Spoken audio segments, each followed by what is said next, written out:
ஒரு ஊரில் 2 இணைபிரியாத நண்பர்கள். ஒருத்தன் கேட்டான், இப்போ கடவுள் நம்ம முன்னாடி வந்து உங்கள் 2 பேரில் யாராவது ஒருத்தர் மட்டும் என்னோட சொர்க்கத்துக்கு வரலாம் அப்படின்னு கூப்பிட்டா நீ என்ன சொல்லுவேன்னு கேட்டானா. இவன் ரொம்ப பெருந்தன்மையாக உன்னையே அழைச்சிட்டு போக சொல்லிடுவேன் அப்படின்ட்டுருக்கான். அப்படின்னா உனக்கு சொர்க்கம் வேணாமான்னு கேட்டிருக்கான் அவன். நீ என்னை விட்டுட்டு போனாவே அப்புறம் இந்த பூலோகமே எனக்கு சொர்க்கம் தாண்டா அப்படின்னு நானா இவன். கவனித்தல், அதாவது லிசனிங் அப்படிங்கிற செயலில் 3 அம்சங்கள் இருக்கிறதாக சொல்கிறாங்க. அது என்ன 3 அம்சங்கள் அப்படின்னா, முதல்ல காதால் கேட்கறது, இது முதல் அம்சம். ரெண்டாவது என்னன்னா கேட்டதை புரிஞ்சுக்கிறது. மூணாவது என்னன்னா என்ன புரிஞ்சுக்கிட்டோங்கிறத தெரிவிக்கிறது, ஃபீட்பேக் அப்படின்னு சொல்கிறோமே அது. ஒரு ஆசிரியர் வகுப்பில் பாடம் நடத்திக்கிட்டு இருக்கிறார். வெறுமனே கேட்குற குழந்தை ஒரு காதால் வாங்கி இன்னொரு காதால் விட்டுடும். அதாவது கேட்குற குழந்தை அப்படி செய்யும். ஆனால் கவனிக்கிற குழந்தை கேட்டதை புரிஞ்சுக்கும். என்ன புரிஞ்சுக்கிட்டேன்னு கேட்டால் பதில் சொல்லும். இதுதான் கேட்கறதுக்கும் கவனிக்கிறதுக்கும் உள்ள வித்தியாசம். ஒரு புள்ளி விவர கணக்கு என்ன சொல்லுது தெரியுமா? ஒரு மனிதன் எழுதுறது மூலமாக 6% அறிவை பெருக்கிக்கிறானா. எழுதுறது மூலமாக. படிக்கிறது மூலமாக 19% அறிவை பெருக்கிக்கிறானா. பேசுறது மூலமாக 30% அறிவை பெருக்கி கொள்ளுகிறான் அப்படின்னு சொல்கிறாங்க. ஆனால் பாருங்கள், கவனிக்கிறது மூலமாக 45% அறிவை பெருக்கி கொள்ளுகிறான் அப்படிங்கிறது புள்ளி விவரம். அதனால் வந்து கற்றலின் கேட்டல் நன்று அப்படின்னு சொல்கிறாங்க இல்லையா, அது இதுதான். அதனால் கவனிக்கிறது மூலமாக அதிக அறிவை நாம் வந்து பெருக்கி கொள்ள முடியும். கேள்வி ஞானம்தான் ரொம்ப சிறந்தது அப்படிங்கிறார் வள்ளுவர். அதாவது கவனித்து கேட்கணும், அதுதான் முக்கியம். இப்போ மற்றவங்க சொல்கிறத நல்லா கவனிக்க முடியாதபடிக்கு நாமே சில தடைகளை ஏற்படுத்திக்கிறோம். அல்லது நம்ம அறியாமலே அப்படி ஒரு தடை உண்டாயிடுது. அந்த தடைகளை தாண்டணும் அல்லது தகர்த்து எறியணும் அப்படிங்கிறது பெரியவர்கள் சொல்லுகிற யோசனை. அது என்ன தடைகள் அப்படின்னா, நமக்கு தெரியாத இவர் என்ன சொல்லிட போகிறார் அப்படிங்கிற நினப்பு, இது ஒரு தடை. சொல்லி முடிக்கிறதுக்கு முன்னாடியே குறுக்க பேசுறது, மனசை அங்கேயும் இங்கேயும் அலையிறது, இதெல்லாம் தான் தடைகள். ஆசிரியர் பாடம் நடத்துகிறார் அப்படின்னா மாணவர்கள் அக்கறையாக கவனிக்கணும். அப்போ தான் பரீட்சையில் பாஸ் ஆக முடியும். வீட்டுக்குள்ள கணவன் சொல்கிறத மனைவி கவனித்து கேட்கணும். மனைவி சொல்கிறத கணவன் கவனித்து கேட்கணும், இல்லைன்னா குழப்பமாயிடும். ஒரு அம்மா கோயிலுக்கு போனாங்க. சேலையில் ஒரு முடிச்சு போட்டிருந்தாங்க. எதுக்கு சேலையில் முடிச்சு போட்டு வச்சுருக்குறீங்க அப்படின்னு கேட்டாங்க.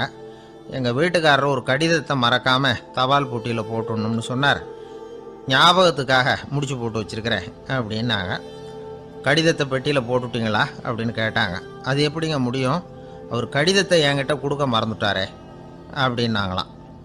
அதனால் மறக்கப்படாதுன்னு நினச்சிக்கிட்டே மறந்து விடுறது, இப்படி ஒரு வாழ்க்கை.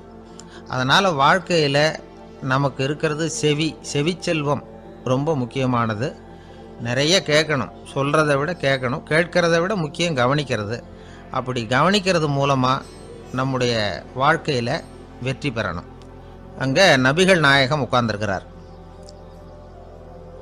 அந்த சமயம் அங்கே வர்றாங்க.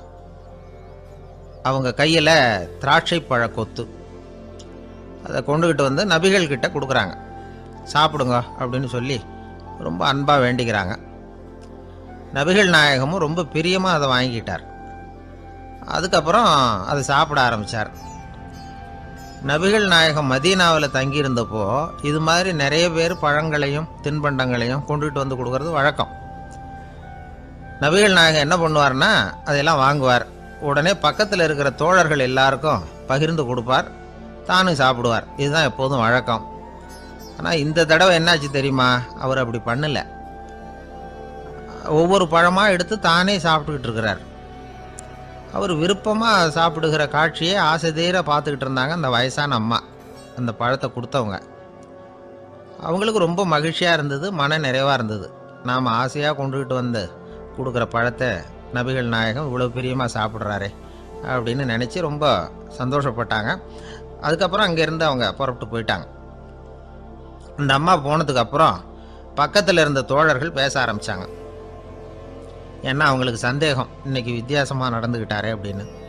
அண்ணலே, எது உங்களுக்கு வந்தாலும் எங்கள் எல்லாருக்கும் கொடுத்துட்டு தான் நீங்கள் சாப்பிடுவீங்க. இன்றைக்கி மட்டும் நீங்கள் அப்படி செய்யலையே, எல்லா பழத்தையும் நீங்களே சாப்பிட்டீங்களே, அதுக்கு என்ன காரணம் அப்படின்னு கேட்டாங்க. இப்படி கேட்கறதுனால நாயகம் அதை தப்பாக புரிஞ்சுக்க மாட்டார் அப்படிங்கிறது அவங்களுக்கு தெரியும். யாரும் எதையும் அவர்கிட்ட கேட்கலாம், அப்படி கேட்கறதுக்கு உரிமை உண்டு. இந்த ஜனநாயக முறைகளுக்கு அவர்கள் கொடுத்த மரியாதை இது. தோழர்களின் கேள்விக்கு நபிகள் பதில் சொல்ல ஆரம்பித்தார். நண்பர்களே, அந்த அம்மா ரொம்ப பிரியமாக அந்த பழங்களை என்கிட்ட கொண்டுகிட்டு வந்து கொடுத்தாங்க. முதல்ல ஒரு பழத்தை எடுத்து வாயில் போட்டு பார்த்தேன். அது ரொம்ப புளிப்பாக இருந்தது, சாப்பிட்றது ரொம்ப கஷ்டம். உங்ககிட்ட யாருக்காவது அதை கொடுத்துருந்தா அதில் வாயில் போட்டதும் புளிப்பு தாங்காமல் முகம் சுழிச்சிருப்பீங்க. அதை அந்த அம்மா பார்த்துட்டாங்கன்னா வருத்தப்பட்டிருப்பாங்க.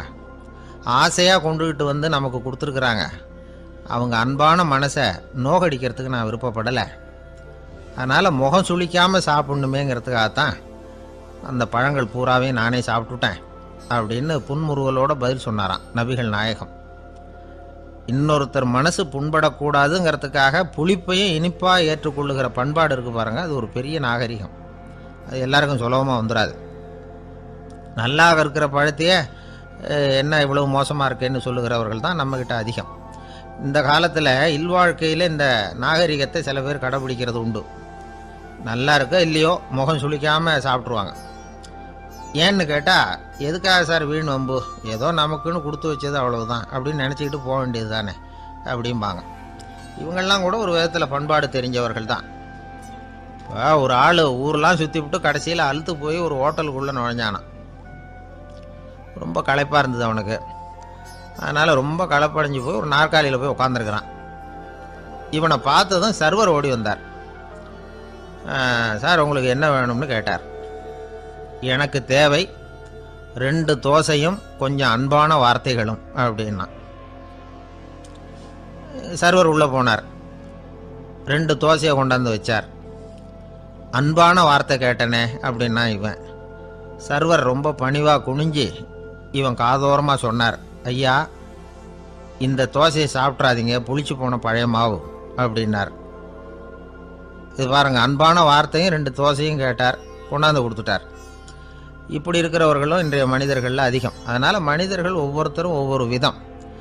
நம்மக்கிட்ட பிரியமாக நடந்துகிறவர்கள் மனம் கோணும்படி நாம் நடந்து கொள்ளக்கூடாது அப்படிங்கிறது தான் நபிகள் நாயகம் அவருடைய செயல் மூலமாக நமக்கு உணர்த்தி இருக்கிற வாழ்வியல் உண்மை. கழுதிய நண்பர்கள் எங்கே போனாலும் சேர்ந்தே போவாங்க வருவாங்க. அப்போது அந்த கழுதை கொஞ்சம் கவலையோடு பேச ஆரம்பிச்சுதான். அதோ பாரு, அங்கே ஒரு புதர் தெரியுது இல்லையா, இந்த புதருக்குள்ளே ஒரு சிங்கம் இருக்குது. அந்த பக்கமாக நான் போகிறப்போ வர்றப்போலாம் அது என்கிட்ட வம்பு வளர்க்குது, தகராறு செய்யுது, என் மேலே பாயுது, என்னை தாக்குது, ஏன்னு தெரியல அப்படின்னுது. இதை கேட்டதும் அந்த குரங்கு சொல்லிச்சு, இனிமேல் கவலைப்படாத, இந்த தடவை நான் உன்னை காப்பாற்றுறேன்னுது. அதுக்கப்புறம் ஒரு நாள் அந்த குரங்கும் கழுதியும் அந்த புதர் பக்கமாக போய்கிட்டு இருந்தாங்க. எதிர்பார்த்தது மாதிரியே நடந்தது. இந்த சிங்கம் எதிரில் வந்தது, கழுதியை பார்த்தது, உடனே அது மேலே பாய ஆரம்பிச்சுட்டுது. அவ்வளவுதான். உடனே இந்த குரங்கு என்ன பண்ணிச்சு தெரியுமா, கிடுகிடுன்னு ஒரு மரத்து மேலே ஏறி உட்காந்துக்கிட்டுது. அங்கே உட்காந்துக்கிட்டு கீழே அந்த கழுதியும் சிங்கமும் போடுற சண்டையை வேடிக்கை பார்க்க ஆரம்பிச்சுட்டுது. கொஞ்ச நேரம் கழித்து அடிபட்ட காயத்தோடு அந்த கழுதை மெதுவாக நடந்து வந்தது. குரங்கும் மெல்ல மரத்தை விட்டு கீழே இறங்குச்சு. இப்போ கழுதை கேட்டுது, என்னை காப்பாத்துறேன்னு சொல்லிவிட்டு காலை வாரி விட்டுட்டியே, நீ பாட்டுக்கு மரத்து மேலே ஏறி உட்காந்துக்கிட்டே, அது நியாயமானது. குரங்கு பரிதாபமாக அதை பார்த்துது. நான் மரத்து மேலே இருந்து நீங்கள் 2 பேரும் சண்டை போட்டதை பார்த்துக்கிட்டு தான் இருந்தேன். உன்னோட சத்தம் தான் அதிகமாக இருந்தது, அது நீ சிரிக்கிற மாதிரி எனக்கு கேட்டுது. அதனால் நீ தான் ஜெயிச்சுக்கிட்டு இருக்க போல இருக்கு அப்படின்னு நினச்சிவிட்டேன்னு. இன்றைக்கி பல பேர் இப்படி தான் இருக்கிறாங்களாம். யார் ஜெயிக்கிறாங்க யார் தோக்குறாங்கங்கிறத முகத்தை பார்த்து கூட கண்டுபிடிக்க முடியறதில்ல. பேசுகிற பேச்சை வச்சு கூட கண்டுபிடிக்க முடியறதில்ல. தோற்கிறவங்க கூட சிரிக்கிற மாதிரி முகத்தை வச்சுக்கிறான். இன்றைய மனிதர்கள்கிட்ட ஏகப்பட்ட முரண்பாடுகள். பொய் முகங்களோட உலவுகிறவர்கள் தான் அதிகம். உண்மை முகம் எங்கே இருக்குது அப்படிங்கிறத புரிஞ்சுக்கிட்டு நண்பர்களை தேர்ந்தெடுக்கணும் அப்படிங்கிறது ஒரு முக்கியமான கருத்து. கடவுள் இந்த உலகத்தை படைச்சுட்டு அதுக்கப்புறமும் கொஞ்ச நாள் இங்கேயே தங்கியிருந்தாராம். அப்போ தான் அவருக்கு ஒரு உண்மை புரிஞ்சுதான், இந்த உலகத்தில் தங்கி இருக்கிறது எவ்வளவு இடைஞ்சல்னு. தினமும் மனிதர்கள் தேடி வந்து ஏதாவது புகார் சொல்லிக்கிட்டே இருந்தாங்களாம். எனக்கு அது வேணும் இது வேணும்னு கேட்டுக்கிட்டே இருந்தாங்களாம். சில பேர் வந்தாங்க, நாங்கள் வந்து விவசாயம் பண்ணுறோம், தண்ணி இல்லாமல் பயிர் காயுது, எங்களுக்கு மழை வேணும் அப்படின்னாங்க. அவங்க போனதும் அதுக்கப்புறம் சில பேர் வந்தாங்க, நாங்கள் வந்து மண்பானை செய்கிறவங்க நிறைய பானை செஞ்சு வச்சுருக்குறோம், மழை பெஞ்சால் எல்லாம் கரைஞ்சி வீணாக போயிடும், அதனால் இன்றைக்கி மழை பெய்யக்கூடாதுன்னாங்க. கடவுள் பார்த்தார், அவருக்கு என்ன பண்ணுறதுன்னே தெரியல, ஏகப்பட்ட குழப்பம், தலையை பிச்சுக்கலாம் போல் இருந்தது, கிட்டத்தட்ட பைத்தியம் பிடிக்கிற அளவுக்கு ஆயிட்டுது. எல்லாருடைய ஆசைகளையும் அவரால் நிறைவேற்ற முடியல, ஏன்னா ஒன்றுக்கு ஒன்று முரண்பாடாக இருந்தது. ஒரு நாள் தன்னுடைய அமைச்சரவையை கூட்டி ஆலோசனை கேட்டார். என்ன செய்யலாம்னு சொல்லுங்கன்னார். இது என்ன பிரமாதம், பேசாமல் இமயமலை அடிவாரத்தில் போய் உட்காந்துங்க, யாரும் தொந்தரவு பண்ண மாட்டாங்கன்னாங்க. அங்கேயும் மனிதர்கள் வர ஆரம்பிச்சுருவாங்களேன்னார் கடவுள். சரி அப்படின்னா சந்திரனில் போயிருந்துக்கலாமேன்னாங்க. அங்கேயும் மனுஷன் குடி வர போகிறான் அப்படின்னார் கடவுள். வெகு தூரத்துக்கு அப்பால் உள்ள நட்சத்திர மண்டலத்துக்கு போயிடலான்னாங்க. இதெல்லாம் நிரந்தர தீர்வாகாது, நிரந்தரமாக இந்த மனிதனுடைய தொல்லையிலேருந்து நான் விடுபடணும், அதுக்கு ஏதாவது வழி சொல்லுங்கன்னார் கடவுள். ஒரு வயசான ஆள் வந்தார். கடவுளுக்கு காதோட காதாக ஒரு வழியை சொன்னார். கடவுளுக்கு முகம் மலர்ந்தது. அதுதான் சரி, அப்படியே செஞ்சுடலான்னார். அந்த ஆள் சொன்ன ரகசியம் என்ன தெரியுமா? மனிதனால் அடைய முடியாத ஒரு இடம் இருக்குது, அது வேற எங்கேயும் இல்லை, அவனுக்கு உள்ளே இருக்குது, அங்கே போய் மறைஞ்சிங்க, அதுக்கப்புறம் மனிதர்களால் உங்களுக்கு தொந்தரவு இருக்காதுன்னார். மனிதன் நினைக்காத இடம் அதுதான். அதாவது உள்ளுக்குள்ளே இருக்கிற உண்மையை புரிஞ்சிக்காம வெளியில் எங்கேயோ அது இருக்கிறதாக நினச்சி வரட்டிக்கிட்டு அலையிறான் மனுஷன். உள்ளே இருக்கிற உண்மை புரிஞ்சா நாம் தன்னம்பிக்கையோடு தலை நிமிர்ந்து வாழலாம். வேடிக்கையாக ஒரு கதை சொல்லுவாங்க. இதை பாருங்கள், நம்ம பையன் எங்கே பணம் வச்சாலும் எடுத்து விட்றான், என்ன பண்ணுறதுன்னாங்க அம்மா. அப்பா கொஞ்சம் நேரம் யோசனை பண்ணார். அதுக்கப்புறம் சொன்னார், அவன் கண்ணில் படாத இடமா நம்ம வீட்டில் இருக்கிறது ஒரே இடம் தான், அங்கே பணத்தை வை திருட்டு போகாதுன்னார். அது எந்த இடம்னு கேட்டாங்க.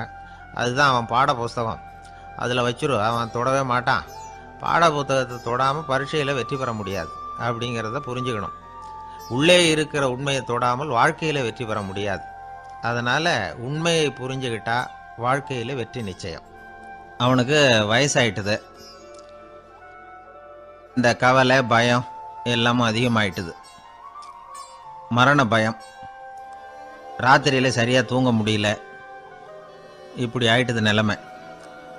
அந்த அரசன் ஏற்கனவே எப்படின்னா போர்க்களங்களில் எத்தனையோ பேரை ஓட ஓட விரட்டியிருக்கிறான். இருந்தாலும் இப்போ அந்த துணிச்சல்லாம் எங்கேயோ போயிட்டுது. பேசாமல் படுத்துருக்கிறான். அப்படியே படுத்தாலும் தான் தூக்கம் வர மாட்டேங்குது. என்ன பண்ணலாம்னு யோசித்தான் இந்த மன்னன். உடனே எல்லா அமைச்சர்களையும் கூப்பிட்டான். எனக்கு நிம்மதி இல்லை, எதை நினச்சாலும் பயமாக இருக்குது, எனக்கு ஒரு ஆலோசனை சொல்லுங்க அப்படின்னா. என்ன ஆலோசனை வேணும் அப்படின்னு சொல்லி கேட்டாங்க. எனக்கு ஒரு நெருக்கடியான சந்தர்ப்பம் ஏற்பட்டு போச்சுன்னு வச்சுக்கோங்க, அந்த நேரத்தில் நீங்கள் யாருமே என் பக்கத்தில் இல்லை ஆலோசனை சொல்கிறதுக்கு அப்படின்னா, அந்த சமயத்தில் எனக்கு உபயோகப்படுற மாதிரி ஒரு வாசகம், பொன்மொழி ஏதாவது சொல்லுங்கள், அதை நான் என்னுடைய வைர மோதிரத்துக்கு அடியில் பதிச்சு வச்சுக்கிறேன் அப்படின்னார். தேவைப்படுறப்போ உதவும் அப்படிங்கிறதுனால. அவர் போட்டிருந்த மோதிரமும் அதுக்கு தகுந்த மாதிரியே திறந்து மூடுறது மாதிரி அமைஞ்சிருந்தது. ஏதாவது வாசகம் எழுதுனா உள்ற வச்சுக்கலாம், அதுக்கான வசதி அதில் இருந்தது. அமைச்சர்கள்லாம் யோசனை பண்ணாங்க, இது மாதிரி ராஜா கேட்குறாரு, என்ன வாசகம் அதாவது பொன்மொழி சொல்லலாம் அப்படின்னு எல்லாரும் யோசனை பண்ணாங்க. ஒருத்தருக்குமே சரியாக தோணலை, ஒரே குழப்பமாக இருந்தது. ஏன்னா நெருக்கடியான சமயத்தில் உபயோகப்படுறது மாதிரி ஒரு பொன்மொழி வேணும்னு சொல்லியிருக்கிறார். அப்படி இப்படி யோசித்து பார்த்தா ஒன்றுமே தோணலை. எல்லாரும் குழம்பிக்கிட்டு இருந்த நேரத்தில் ஒரு பெரியவர் அந்த பக்கமாக வந்தார்.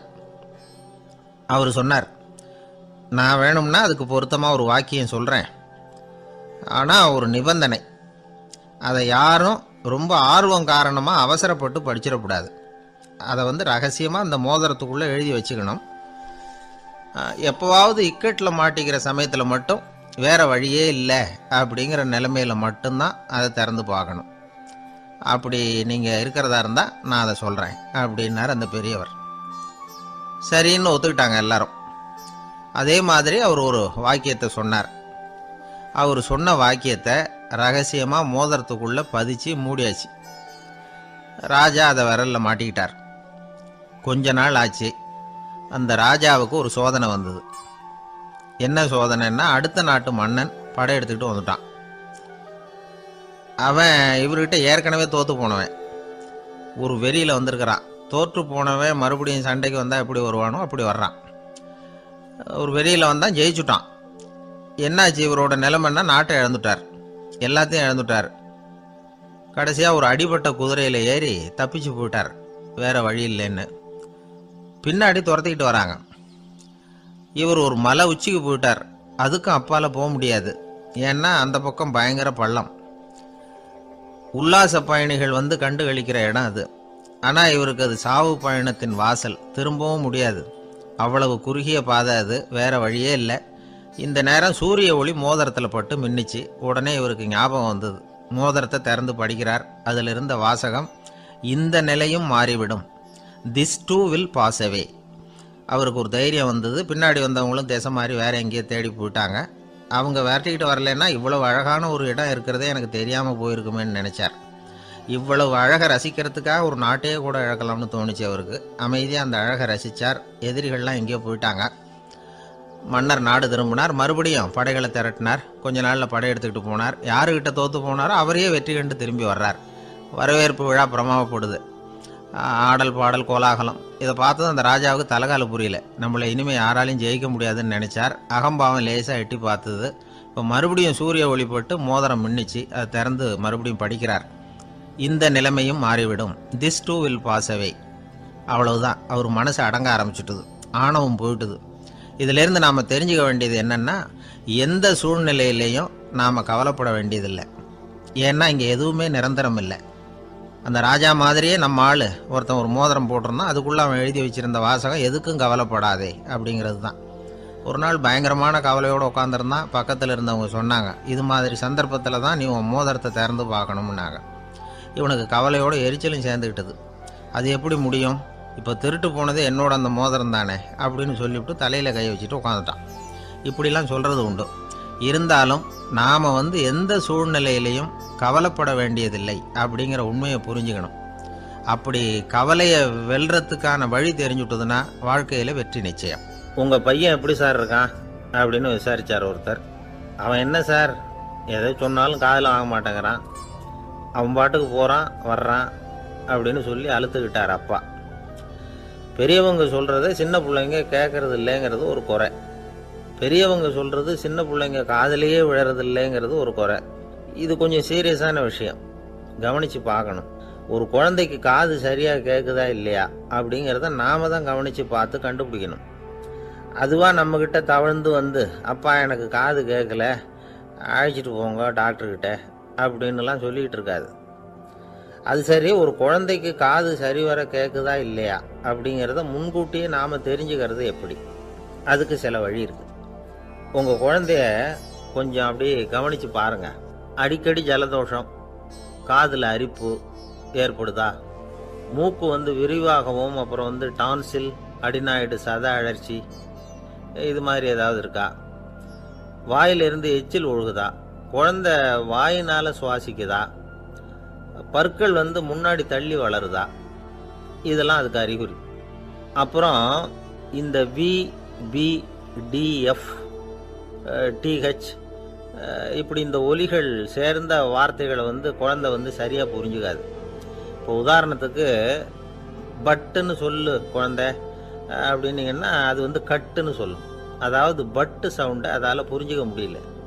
அப்புறம் உங்கள் குழந்தை உங்களை உறக்க பேச சொல்கிறானா, அடிக்கடி கேள்வி கேட்குறானா, சாப்பிட்றப்போ கவனம் இல்லாமல் இருக்கானா, படிப்பில் போதுமான முன்னேற்றம் இல்லையா, வகுப்பில் சரியாக கவனிக்கிறது இல்லையா, இப்படிலாம் இருந்தால் ஆரம்பத்திலேயே டாக்டர்கிட்ட அழைச்சிட்டு போய் சிகிச்சையை ஆரம்பிச்சுடலாம், குணப்படுத்தி விடலாம்.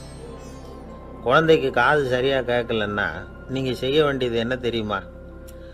அவனுக்கு காது கேட்கலேங்கிறதுக்காக அவன் முன்னாடி சத்தம் போட்டு பேசக்கூடாது.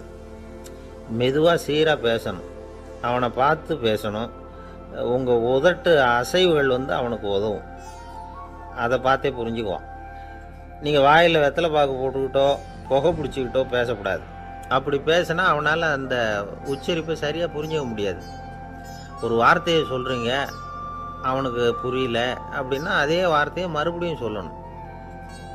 அவனுக்கு நீங்கள் முதல்ல சொன்ன வார்த்தை புரியலேன்னு நினச்சிக்கிட்டு மறுபடியும் திருப்பி சொல்கிறப்போ அதே அர்த்தம் வரக்கூடிய வேற வார்த்தையை சொல்லக்கூடாது. இப்படிலாம் நடந்துக்கிட்டா அவனுக்கு மன திடத்தை ஏற்படுத்த முடியும். இல்லைன்னா அவனுக்கு தாழ்வு மனப்பான்மை வந்துடும். குழந்தைக்கு காது கோளாறுன்னா ஆரம்பத்திலேயே டாக்டர்கிட்ட அழைச்சிட்டு போனால் போதும், குணப்படுத்தி விடலாம். அப்புறம் பார்த்துக்கலாமே அப்படின்னு அலட்சியமாக இருந்துட்டாதான் கஷ்டம். சில பேர் கோபத்தில் சின்ன பிள்ளைங்க காதை பிடிச்சி திருகிறது உண்டு. இது ரொம்ப தப்பு. காது கையோடு வந்துட்டா என்ன பண்ணுறது? ஒரு வேடிக்கை கதை, அது கதை தான், நிஜமாக நடந்ததில்லை, அது மாதிரி நடக்காது. ஒரு வேடிக்கைக்காக சொல்லப்படுற கதை. அதாவது ஒரு வீட்டில் அப்பா அம்மாவை பார்த்து சொல்லிகிட்டு இருக்கார், இதை பாரு, நாளைக்கு காலையில் என்னை சீக்கிரம் எழுப்பி விட்டுரு, நான் செங்கல்பட்டு வரைக்கும் போயிட்டு வர வேண்டியிருக்கு அப்படின்னாராம். இதை அவங்க பையன் காதில் வாங்கிட்டு இருக்கான். அப்பாவுக்கு சிரமம் வேண்டாமே அப்படின்னு நினச்சி அவனே காலையில் யாருக்கும் தெரியாமல் எழுந்திரிச்சு புறப்பட்டு செங்கல்பட்டுக்கு போட்டான். சாயந்தரமாக திரும்பி வந்தான். அப்பா பையனை காணாமல் அலமோதிக்கிட்டு இருக்கிறார். சாயந்தரமாக பையனை பார்த்ததும் எங்கடா போயிட்டு வந்தேன்னு கேட்டார் கோவமா.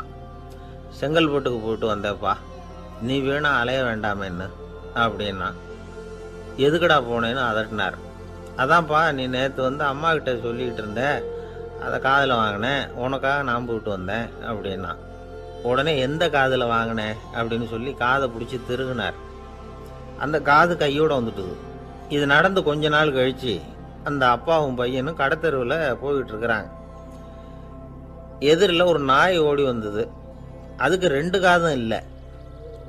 என்ன இது, இந்த நாய்க்குட்டிக்கு 2 காதும் இல்லை அப்படின்னார் அப்பா. அதுக்கு பையன் சொல்கிறான், அப்பா அது 2 தடவை செங்கல்பட்டுக்கு போயிட்டு வந்துருக்கும் அப்படின்னானா. ஒரே ஒரு ஊரில் ஒரு அம்மா இருந்தாங்க. அந்த அம்மாவுக்கு ஒரே ஒரு பிள்ளையாண்டான். அவனுக்கு ரொம்ப அக்கறையோடு கல்யாணம் பண்ணி வச்சாங்க. கல்யாணம் முடிஞ்சதும் மருமக பொண்ணு வீட்டுக்கு வந்து சேர்ந்தது. அப்பாடா, என் கடமை முடிஞ்சது, இனிமேல் அக்கடான்னு எங்கேயாவது ஒரு மூலையில் படுத்து கிடக்கலாம் அப்படின்னு நினச்சாங்க அந்த அம்மா. ஆனால் நினைக்கிறபடி எங்கே நடக்குது? அதுக்கப்புறம் தான் பிரச்சனையே ஆரம்பமாச்சு. மருமகள் குணம் சரியில்லை, ஒரு மாதிரி. அந்த பொண்ணு வீட்டுக்கு வந்ததுமே முதல் வேலையாக மாமியாரை பார்த்து, அதுதான் நான் வந்துட்டேன்ல, இனிமேல் உங்களுக்கு என்ன வேலைங்க, புறப்பட வேண்டியது தானே, காசி ராமேஸ்வரம்னு எங்கேயாவது போங்க அப்படின்ட்டு தான். மாமியாரை பார்த்தாங்க, கொஞ்சம் யோசனை பண்ணாங்க. இந்த பாருமா, நீ இப்படி சொல்கிறதுக்கு முன்னாடியே வீட்டை விட்டு புறப்படணுங்கிற முடிவுக்கு நான் வந்துட்டேன். வீட்டை மட்டும் இல்லை, இந்த உலகத்தை விட்டே கூட போகிறதுக்கு தயாராக இருக்கிறேன். ஆனால் ஒரே ஒரு விஷயத்துக்காக என் உயிரை கையில் பிடிச்சிக்கிட்டு இருக்கிறேன் அப்படின்னாங்களாம். என்ன விஷயம்னு கேட்டது இந்த மருமக பொண்ணு. வேற ஒன்றும் இல்லை, என் பிள்ளைக்கு கல்யாணம் பண்ணி வச்சுட்டேன். ஒரு பேர புள்ள பிறந்து அதை என் கண்ணால் பார்த்துட்டேன்னா நான் எங்கே வேணும்னாலும் போகிறதுக்கு தயாராக இருக்கிறேன் அப்படின்னாங்களாம் அந்த மாமியார். மாமியார் இப்படி சொல்கிறதுலேயும் நியாயம் இருக்கிறதாக பட்டுது அந்த பொண்ணுக்கு. சரி, அப்படியே இருந்து பார்த்துட்டு போகலாம் அப்படின்னு அனுமதி கொடுத்தது. கொஞ்ச காலத்தில் ஒரு பேரன் பிறந்தான். அந்த அம்மாவும் பேரனை கண்ணால் பார்த்துட்டாங்க. சரி, பேரனை பார்த்தாச்சுல்ல, இனிமேல் புறப்பட வேண்டியது தானே அப்படின்னது மருமக பொண்ணு. மாமியார் பார்த்தாங்க, நீ சொல்கிறது சரிதாம்மா, அதில் ஒன்றும் தப்பு இல்லை. என்னோட பேரன் உங்களை அம்மா அப்பான்னு கூப்பிடுறத என் காது குளிர கேட்டுட்டு போயிடுறேனே அப்படின்னாங்களாம். சரி, அந்த ஆசையை நிறைவேறட்டும் அப்படின்னு காத்துக்கிட்டு இருந்தாங்க. பேரன் வளர்ந்தான், நடந்தான், பள்ளிக்கூடம் போனால், பெரியவனானா. மருமக பொண்ணு மறுபடியும் மாமியாரை விரட்ட ஆரம்பிச்சுட்டுது, இன்னும் புறப்பில்லையான்னு. இதை பாருமா, இது வரைக்கும் இருந்துட்டேன். பேரனோட கல்யாணத்தையும் கண்ணால் பார்த்தா தான் இந்த கட்டை வேகும் போல் இருக்குது அப்படின்னு சொல்லி ஒரு மாதிரியாக பேச ஆரம்பித்தாங்க. இதுவும் நியாயமான ஆசையாக தான் படுது அப்படின்னு அது யோசிச்சிருக்கு அந்த பொண்ணு. சரின்னு அதுக்கும் ஒத்துக்கிட்டது. உடனே பேரனுடைய கல்யாணமும் முடிஞ்சது ஒரு வழியாக. இனிமே ஒரு நொடி கூட இங்கே இருக்கக்கூடாது, புறப்படுங்க அப்படின்னு மாமியாரை விரட்டிச்சான் அந்த பொண்ணு. இப்போ அந்த மாமியார் தன்னோட மருமகளை பார்த்து சொல்கிறாங்க, இதோ கிளம்பிட்டேம்மா, என் மூட்டை முடிச்செல்லாம் கட்டிக்கிட்டேன், புறப்பட்டுவிட்டேன். அப்படியே நீயும் உன் துணிமணிகளை மூட்டை கட்டிக்கிட்டு கிளம்பிடும், என்னோட சேர்ந்து 2 பேருமா சேர்ந்து போயிடலாம் அப்படின்னாங்களாம். அந்த பொண்ணு முழிக்குது. முழிக்காதே, உனக்கும் ஒரு மருமக வந்துட்டா, இனிமேல் நீயும் ஒரு மாமியார் தானே, உனக்கும் இனிமேல் இங்கே வேலை இல்லை, புறப்படு அப்படின்னாங்களாம். அப்போ தான் அந்த பொண்ணு சிந்திக்க ஆரம்பிச்சுதான், தன்னோட தவறு புரிஞ்சுதான். இந்த தகவலை கேட்டுக்கிட்டு இருக்கிற மருமகள்லாம் இதை பற்றி கொஞ்சம் யோசித்து பார்க்கணுங்கிறதுக்காகத்தான் இதை சொல்கிறோம் மாமியார்கள் சார்பாக. கொஞ்ச நாளைக்கு முன்னாடி ஒரு பொண்ணை பார்த்து பேசுகிற சந்தர்ப்பம் கிடைச்சிது ஒரு கல்யாண வீட்டில். அந்த பொண்ணு சொல்லிச்சு, சார் எனக்கு கல்யாணம் ஆகி 15 வருஷம் ஆகுது, நான் மாமியார்கிட்ட சண்டை போட்டதே இல்லை அப்படின்னு ரொம்ப அடக்கமாக சொல்லிச்சு. அது எப்படிம்மா சாத்தியமாச்சுன்னு கேட்டோம். எனக்கு கல்யாணம் ஆகி 15 வருஷம்தான் ஆச்சு, ஆனால் என் மாமியார் செத்து போய் 20 வருஷத்துக்கு மேலே ஆகிட்டுது அப்படின்னுது. லோகமானிய பாலகங்காதர திலகர் இருந்தார்ல, அவருக்கு 15 வயசுலேயே கல்யாணம் நடந்துதான். மனைவி பேர் தபிபாய். ரொம்ப பெரிய குடும்பத்து பொண்ணு, நல்ல குணம். அவங்க குடும்பம் நடத்திக்கிட்டு இருக்கிறாங்க. அந்த காலத்தில் திருடர்கள் பயம் அதிகம். இந்த காலத்தில் மட்டும் என்னன்னு கேட்குறீங்களா? நீங்கள் கேட்குறது நியாயம்தான். இருந்தாலும் இந்த காலத்து திருடனுக்கும் அந்த காலத்து திருடனுக்கும் ஒரு முக்கியமான வித்தியாசம் உண்டு. அதாவது அந்த காலத்து திருடன்லாம் நியாயம் அநியாயம் பார்க்கறது உண்டு, இந்த காலத்தில் அப்படி பார்க்கறது இல்லை. அந்த காலத்தில் திருட வர்றவங்கள்ட்ட கூட ஒரு தார்மீக உணர்வு உண்டாம். அதாவது அப்போ உள்ள கொள்ளைக்காரங்க எதை களவாடினாலும் சரி, அரிசியை மட்டும் களவாடுறது இல்லையா, அப்படி ஒரு கொள்கை. அதனால் பாருங்கள், அந்த காலத்து பெண்கள் நகை நட்டுகளை பத்திரமா வைக்கணும்னா பெட்டியில் வைக்கிறது இல்லை, அரிசி பானையில் போட்டு வச்சு விடுறது. இப்போல்லாம் பேங்க்கில் சேஃப்டி லாக்கர்னு இருக்குல்ல, அது மாதிரி அந்த காலத்தில் சேஃப்டி லாக்கருங்கிறது அரிசி பானை. வளையல், மூக்குத்தி, தோடு இப்படி எதுவாக இருந்தாலும் அதில் போட்டு பத்திரமா வச்சுருவாங்க. திருடன் அரிசி பானை பக்கம் போகிறதில்ல. ஏன்னா சாப்பிட்ற விஷயத்தில் கை வைக்கக்கூடாது, அது பாவம் அப்படின்னு அவன் நினைக்கிறான். திலகரோட மனைவி தபீபாயும் அதே மாதிரி தன்னுடைய ஆபரணங்களை ஒரு அரிசி பானைக்குள்ளே போட்டு மூடி வச்சுருந்தாங்களாம். இப்படி இருந்தப்போ ஒரு நாள் ஒரு பிச்சைக்கார பொண்ணு வீடு வீடாக பிச்சை கேட்டுக்கிட்டே வந்திருக்குது. திலகர் வீட்டுக்கும் தர்மம் போடுங்க தாயே அப்படின்னு தான் அந்த பொண்ணு. அந்த அம்மா தபீபாய் காதில் இது விழுந்திருக்கு. உடனே கை நிறைய அரிசி அள்ளிக்கிட்டு போட்டிருக்கு. பாத்திரத்தில் அரிசியை போட்டதுக்கு அப்புறம் தான் தெரியுது, பளிச்சுன்னு கண்ணில் படுது. அதாவது அந்த அம்மாவோட வைர மூக்குத்தி ஒன்று அரிசியோடு சேர்ந்து அந்த பிச்சைக்கார பொண்ணு பாத்திரத்தில் போய் விழுந்துட்டுது. இந்த அம்மாவுக்கு மனசுக்குள்ளே குழப்பம், என்ன இப்படி ஆகிட்டுதே, மூக்குத்தி போயிட்டுதே, பிச்சை பாத்திரத்துலேருந்து அதை எப்படி எடுக்கிறது அப்படின்னு தயக்கம். வாயை திறந்து அதை கேட்கறதுக்கும் கூச்சம். திண்ணையில் உட்காந்துருந்த திலகர் இவ்வளவையும் பார்த்துக்கிட்டு இருக்கிறார். மனைவியின் மனசுக்குள்ளே நடக்கிற மௌன போராட்டத்தை அவர் நல்லா புரிஞ்சுக்கிட்டாராம். மனைவியை பார்த்து சொன்னாராம், தபீபாய், இது தெய்வ சம்மதம், அவளுக்கு சேர வேண்டிய மூக்குத்தி அவகிட்ட போயிட்டுது, பிச்சை பாத்திரத்தில் விழுந்த மூக்குத்தியை எடுக்க வேணாம் அப்படின்னாராம். சரின்னு சொல்லிவிட்டு மேற்கொண்டு எதுவும் சொல்லாமல் அந்த அம்மா வீட்டுக்குள்ளே போயிட்டாங்களாம். இந்த காலத்துலலாம் அது மாதிரி நடக்குமா? வெறும் அரிசியை போட்டுட்டு விவகாரம் பண்ணிகிட்டு இருக்க மாட்டோமா? ஒரு பெரிய மனுஷன் வீட்டுக்கு ஒரு பிச்சைக்காரன் வந்தான். ஐயா, நாங்கள் பிச்சைக்காரங்கள்லாம் சேர்ந்து ஒரு சங்கம் வச்சுருக்குறோம், அதுக்கு நிதி சேர்க்குறோம், அதுக்கு ஒரு 100 ரூபா கொடுத்தீங்கன்னா எங்களுக்கு பெரிய உதவியாக இருக்கும் அப்படின்னானா. அதெல்லாம் ஒன்றும் கொடுக்க முடியாது போ அப்படின்னாரான் அவர். அப்படின்னா ஒரு 50 ரூபாயாவது கொடுங்களேன் அப்படின்ட்டுருக்கான். அதுவும் முடியாதுன்னு சொல்லிவிட்டார். 25 ரூபா அப்படின்ட்டுருக்கான். எதுவும் முடியாது அப்படின்னாரான். சரிங்க, இவ்வளவு பெரிய வீட்டுக்கு வெறுங்கையோடு திரும்புறது நல்லா இருக்காது, அதனால் சும்மா ஒரு 1 ரூபா மட்டுமாவது கொடுங்க அப்படின்ட்டுருக்கான் அவன். ஒரு பைசா கூட என்கிட்ட கிடையாது அப்படின்னு விட்டாரான் இவர். அப்படின்னா நீங்கள் ஒரு காரியம் பண்ணுங்களேன் அப்படின்னானா அவன். என்ன செய்யணும் அப்படின்ட்டுருக்கார். எங்கள் சங்கத்தில் நீங்களும் ஒரு மெம்பராக சேர்ந்துருங்க அப்படின்னானா. காஞ்சிபுரத்தில் பல்லவ ராஜா ஒரு கோவில் கட்டினார், கைலாசநாதர் கோவில். அதுக்கு கும்பாபிஷேகம் பண்ணுறதுக்கு ஒரு நாள் குறிப்பிட்டு அதுக்கு வேண்டிய ஏற்பாடுகள்லாம் பண்ணினார். முதல் காரியமாக கடவுளை வேண்டிக்கிட்டார், நீங்கள் இந்த கும்பாபிஷேகத்துக்கு நேரில் கலந்துக்கணும்னார். கடவுள் அந்த ராஜா கனவுல வந்தார். நீ கும்பாபிஷேகம் வச்சிருக்கிற அதே நாளில் அதே நேரத்தில் எனக்கு இன்னொரு ஊரில் ஒரு கும்பாபிஷேகம் இருக்குது, அதுக்கு போக வேண்டியிருக்கு. அதாவது திருநின்ற ஊரில் என்னுடைய பக்தர் ஒருத்தர், அவரும் ஒரு கோயில் கட்டி கும்பாபிஷேகம் செய்கிறார், நான் அதுக்கு போக வேண்டியிருக்கு, அதனால் உன்னுடைய தேதியை நீ மாற்றி வச்சுக்கோ அப்படின்னார். கடவுள் தான் எங்கேயும் இருக்கிறவராச்சே, அவர் நினச்சா 2 இடத்துலையும் இருந்து கோயில் கும்பாபிஷேகத்தை நடத்த முடியாதா? ஏன் அப்படி செய்யலை? அது ஒரு முக்கியமான காரணத்துக்காக தான். திருநின்ற ஊரில் இருந்த பூசலாருங்கிற அந்த அடியாரின் பெருமையை இந்த உலகத்துக்கு எடுத்து காட்டணுங்கிறதுக்காகத்தான் கடவுள் அந்த ராஜா கிட்ட அப்படி சொன்னார். சரி, அந்த அடியார் அப்படி என்னதான் பெருசாக கோயில் கட்டி விட்டார்? ராஜா கட்டின கோயிலை விட பெருசா? அவர் கட்டினது கருங்கல்லாலேயோ மண்ணாலேயோ மரத்தாலேயோ இல்லை. அவர் கட்டின கோயில் வேறு மாதிரி. அது மனசால கட்டின கோயில், மனசுக்குள்ளே இருக்கிற கோவில், மனக்கோவில். அந்த அடியார் தன்னோட மனசுக்குள்ளே மாசக்கணக்காக ஒவ்வொரு கல்லாக சேர்த்து கட்டின கோவில். இந்த விஷயம் ராஜாவுக்கு தெரியாது. அவர் என்ன நினச்சுட்டாரு, அது நாம் கட்டின கற்கோயிலை விட ரொம்ப பெருசாக இருக்கும் போல இருக்கு அப்படின்னு நினச்சிட்டாரு. சரி, அப்பேற்பட்ட அந்த கோயிலை தரிசனம் பண்ணிவிட்டு வருவோம் அப்படின்னு நினச்சி ராஜா திருநின்ற ஊருக்கு போகிறார்.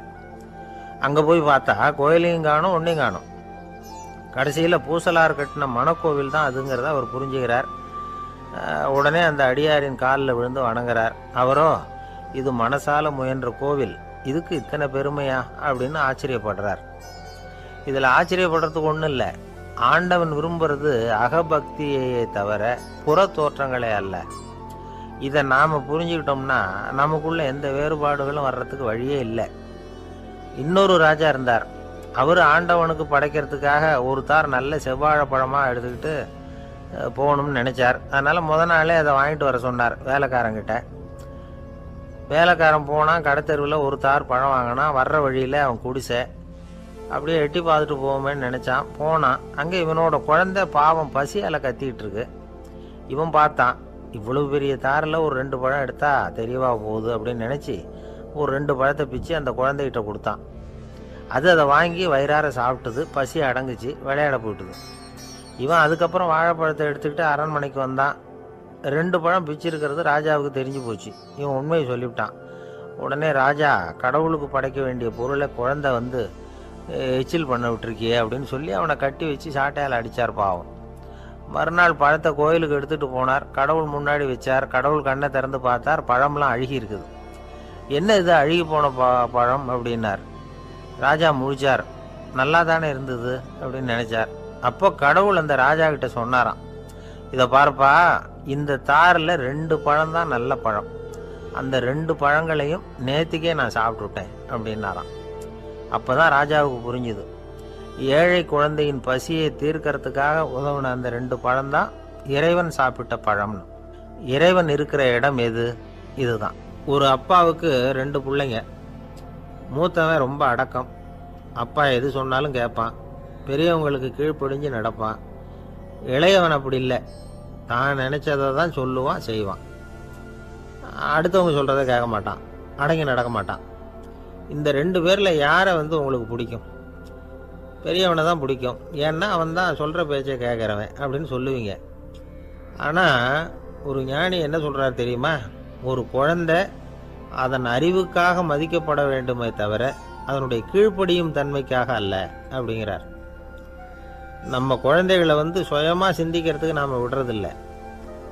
மற்றவங்கள பார்த்து காப்பி அடிக்கிறதுக்கு தான் நாம் அவங்களுக்கு கற்றுக் கொடுக்குறோம். புகழ்பெற்ற மனிதர்கள் சிலருடைய பேரை சொல்லி நீயும் அவர் மாதிரி ஆகணும், இவர் மாதிரி ஆகணும் அப்படின்னு சொல்லிக்கிட்டே இருக்கிறோம். குழந்தைகள் வந்து தங்களுடைய தனித்தன்மையை வளர்த்துக்கிறதுக்கு நாம் தடையாக இருக்கிறோம். ஒரு குழந்தைகிட்ட அனாவசியமாக வந்து நம்பிக்கையை வளர்த்துடக்கூடாது. எந்த கோட்பாட்டையும் திணிக்கக்கூடாது. நாம் ஏற்கனவே அர்த்தமில்லாத கருத்துக்களையும் கொள்கைகளையும் மனசில் போட்டு நிரப்பி வச்சுருக்கிறோம். இந்த உலகத்துக்கு புதுசாக வந்து சேர்ந்திருக்கிற ஒரு குழந்தையின் தூய்மையான மனசில் நம்ம கருத்துக்களை அறிமுகம் செய்ய அல்லது திணிக்கிறதுக்கு நமக்கு எந்த அதிகாரமும் கிடையாது. ஒரு குழந்தைய நீ இந்த மதத்தை சேர்ந்தவன் அப்படின்னு பிறந்ததுமே ஒரு முத்திரை குத்தி விடுறோம். இது அதோட சுதந்திரத்தை ஆரம்பத்திலேயே கிள்ளி எறிகிறது மாதிரி தான். நீங்கள் ஒரு மதத்தின் வழிமுறைகளை கடைப்பிடிச்சிக்கிட்டு வர்றீங்க, அந்த வழியில் போய்கிட்டு இருக்கிறீங்க, சரி, அதனால் போகிறீங்க. அதுக்காக உங்கள் குழந்தையையும் அதே வழியில் தான் வரணும் அப்படின்னு கட்டாயப்படுத்துறதுக்கு உங்களுக்கு என்ன உரிமை இருக்குது? அந்த குழந்தை சுயமாக சிந்திச்சு ஒரு முடிவுக்கு வரட்டுமே, அதுக்கு நீங்கள் ஏன் தடையாக இருக்கிறீங்க? நமக்கு உண்மையிலேயே நம்ம குழந்தை மேலே அன்பு இருந்தால் இது மாதிரி திணிப்பு வேலைகளை செய்யக்கூடாது. திணிப்பு வேலைகளிலிருந்து குழந்தைகளை காப்பாற்றினா போதும். அதுதான் ரொம்ப முக்கியம். அடுத்த தலைமுறை அற்புதமான தலைமுறையாக உருவாகும். நாம் தான் சாதி மத சங்கடங்களில் மாட்டிக்கிட்டு தவிக்கிறோம். அவங்களாவது சாதி மத வேறுபாடு இல்லாத சமுதாயத்தை பார்க்கட்டுமே, அந்த சௌகரியங்களை அனுபவிக்கட்டுமே. அதுக்கு நாம் என்ன செய்யணும்னா ஒன்றும் செய்யாமல் இருந்தால் போதும். ஒரு குழந்தைகிட்ட நம்ம கருத்தை திணிக்கும் பொழுது என்ன ஆகுது தெரியுமா? அது வந்து அவனை அவங்ககிட்ட இருந்தே அப்புறப்படுத்தி விடுது. அவனுடைய தனித்தன்மையை அழிச்சுடுது. அவனை ஒரு எல்லைக்குள்ளே திணிச்சுடுது. இதெல்லாம் அன்புங்கிற பேரால் பெற்றோர்கள் செய்கிற தப்பு. இதெல்லாம் கேட்டுக்கிட்டு இந்த காலத்தில் அப்பா ஒருத்தர் சொன்னார், நான் கருத்துக்களை எல்லாம் என் பையன்கிட்ட திணிக்கிறது இல்லைங்க, ஆனால் அதிகமாக சாப்பிட சொல்லி கட்டாயப்படுத்துவேன் அப்படின்னார். உங்கள் வீட்டு சமையல் அவ்வளோ நல்லா இருக்குமான்னு கேட்டாங்க. நல்லா இருந்தால் நான் ஏன் அவனை சாப்பிட சொல்லி கட்டாயப்படுத்த போகிறேன் அப்படின்னார். ஒரு ஊரில் ஒரு மன்னன் இருந்தான், கொடுங்கோல் மன்னன். நிறைய தொந்தரவு பண்ணிக்கிட்டு இருந்தான். அவன் ஒரு தடவை என்ன பண்ணான் தெரியுமா? ஒரு தப்பும் பண்ணாத ஒரு இளைஞனை பிடிச்சி ஜெயிலில் அடைச்சுட்டான். அந்த பையனோட சொந்தக்காரங்கள்லாம் ராஜா கிட்ட போனாங்க. அவன் ஒரு தவறும் பண்ணலை, அவனை விடுதலை பண்ணுங்க அப்படின்னு கெஞ்சி கேட்டுக்கிட்டாங்க. மன்னன் வந்து யோசனை பண்ணான். அந்த இளைஞனை கூப்பிட்டுக்கிட்டு வர சொன்னான். அவனை கொண்டாந்து ராஜா முன்னாடி நிறுத்தினாங்க. இதை பாருப்பா, உன்னை நான் விடுதலை பண்ணுவேன், ஆனால் ஒரு கண்டிஷன். அந்த நிபந்தனையை நீ நிறைவேற்றினா உனக்கு விடுதலை அப்படின்னா மன்னன். சரின்னு ஒத்துக்கிட்டான் பையன். மன்னன் வந்து கண்டிஷன் என்னங்கிறத சொன்னான். உங்ககிட்ட ஒரு செம்மறி ஆட்டை கொடுக்க போகிறேன். 1 மாதத்துக்கு அதுக்கு தேவையான தீனியையும் கொடுக்க போகிறேன். 1 மாதம் கழித்து அந்த ஆட்டை வந்து எடை போட்டு பார்ப்பேன்.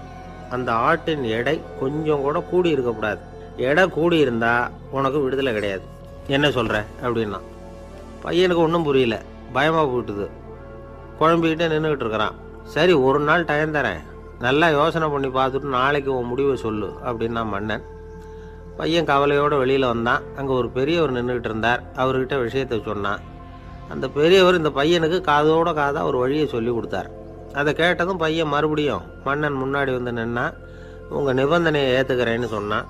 மன்னன் வந்து ஒரு ஆட்டுக்குட்டியையும் அதுக்கு 1 மாதத்துக்கு தேவைப்படுற தீவனத்தையும் கொடுக்கும்படியாக உத்தரவு போட்டான். கொடுத்தாங்க. ஓடிட்டு போயிட்டான். 1 மாதம் தினமும் தவறாமல் அந்த தீவனத்தை ஆட்டுக்குட்டிக்கு போட்டுக்கிட்டு இருக்கிறான். 1 மாதம் கழித்து அந்த ஆட்டை வந்து அரண்மனைக்கு ஓட்டிகிட்டு போனான். மன்னன் அதை எடை போட்டு பார்க்குறான். எடை கூடவே இல்லை, அப்படியே தான் இருக்குது. உடனே போட்ட நிபந்தனைப்படி அந்த இளைஞனை வந்து விடுதலை பண்ணிவிட்டான். சரி, ஆட்டுக்கு எடை கூடாமல் இருக்கிறதுக்கு அந்த பெரியவர் சொல்லி கொடுத்த யோசனை என்ன அப்படின்னா, அது வேற ஒன்றும் இல்லை. அந்த ஆட்டுக்கு எதிரில் அது கண்ணில் படுற மாதிரி ஒரு ஓநாயை கட்டி போட சொன்னார். அவ்வளவுதான். ஆட்டுக்கு ஓநாய்ங்கிறது பிறவி பகை. ஓநாயை பார்த்தா ஆடு நடுங்க ஆரம்பிச்சிரும், அவ்வளவு பயம். தினமும் அந்த ஆடு பயந்துக்கிட்டே தீனி சாப்பிட்டுது, எடை கூடல. அதுதான் ரகசியம். இது வந்து சின்ன பிள்ளைங்களுக்கான ஒரு கதை. இதிலேருந்து தெரிஞ்சுக்க வேண்டிய உண்மை என்னன்னா, நாமெல்லாம் சாப்பிட்றப்ப மனசும் உடம்பும் அமைதியாக இருக்கணும். அப்போ தான் அது உடம்புல விட்டும். அவசரத்துலையும் பயத்துலையும் சாப்பிட்டா அது சரியா ஜீரணமாகாது. இன்னொரு ராஜா இருந்தார். அவரும் ஒரு இளைஞனை ஜெயிலில் அடைச்சி விட்டார். விடுதலை பண்ணணும்னா ஒரு கண்டிஷன்னார். என்னன்னு கேட்டான். ஒரு ஆட்டுக்குட்டியை அவன் முன்னாடி கொண்டாந்து நிறுத்துவேன், நீ அதுக்கிட்ட ஒரு கேள்வி கேட்கணும், அதுக்கு சரியான பதிலை சொல்லணும். அப்படி செஞ்சுட்டா உனக்கு விடுதலைன்னார். இளைஞன் யோசனை பண்ணி பார்த்தான். சரின்னு ஒத்துக்கிட்டான். அது பிரகாரமே ஆட்டுக்குட்டியை பதில் சொல்ல வச்சுட்டான். என்ன நடந்தது தெரியுமா? ஆட்டுக்குட்டியை கொண்டாந்து நிறுத்தினாங்க. இவன் மெதுவாக அதுக்கிட்ட போனான். அது காதுகிட்ட போய் ஏப்ரலுக்கு அடுத்த மாதம் என்ன மாதம்னு கேட்டான். அது உடனே மேன்னு கத்திச்சு. இவன் விடுதலை ஆயிட்டான். ஒரு நாள் ராமர் அரசவையில் உட்கார்ந்துருக்கிறார். ராமராஜ்யம் நடந்துக்கிட்டு இருந்த நேரம். அந்த சமயத்தில் ஒரு நாய் வந்து அரச சபைக்கு வந்துதான். அது தலையில் அடிபட்டு ரத்தம். அந்த கோலத்தில் அது அங்கே வந்தது. எல்லாரும் ஆச்சரியமாக அதை பார்த்தாங்க. ராமரும் அந்த நாயை பார்த்தார். நீங்கள் வந்த காரியம் என்ன, என்ன நடந்தது, எதுவாக இருந்தாலும் பயப்படாமல் சொல்லு அப்படின்னார். உடனே அந்த நாய் மெதுவாக சொல்ல ஆரம்பிச்சுதான். ஐயா, நான் தெருவில் போய்கிட்டு இருந்தேன். வழியில் ஒருத்தர் வந்தார். அவர் வேத சாஸ்திரம்லாம் படித்த பெரியவர். அவர் எந்த காரணமும் இல்லாமல் அவர் கையில் வச்சிருந்த குச்சியால் என் தலையில் அடிச்சுட்டார்.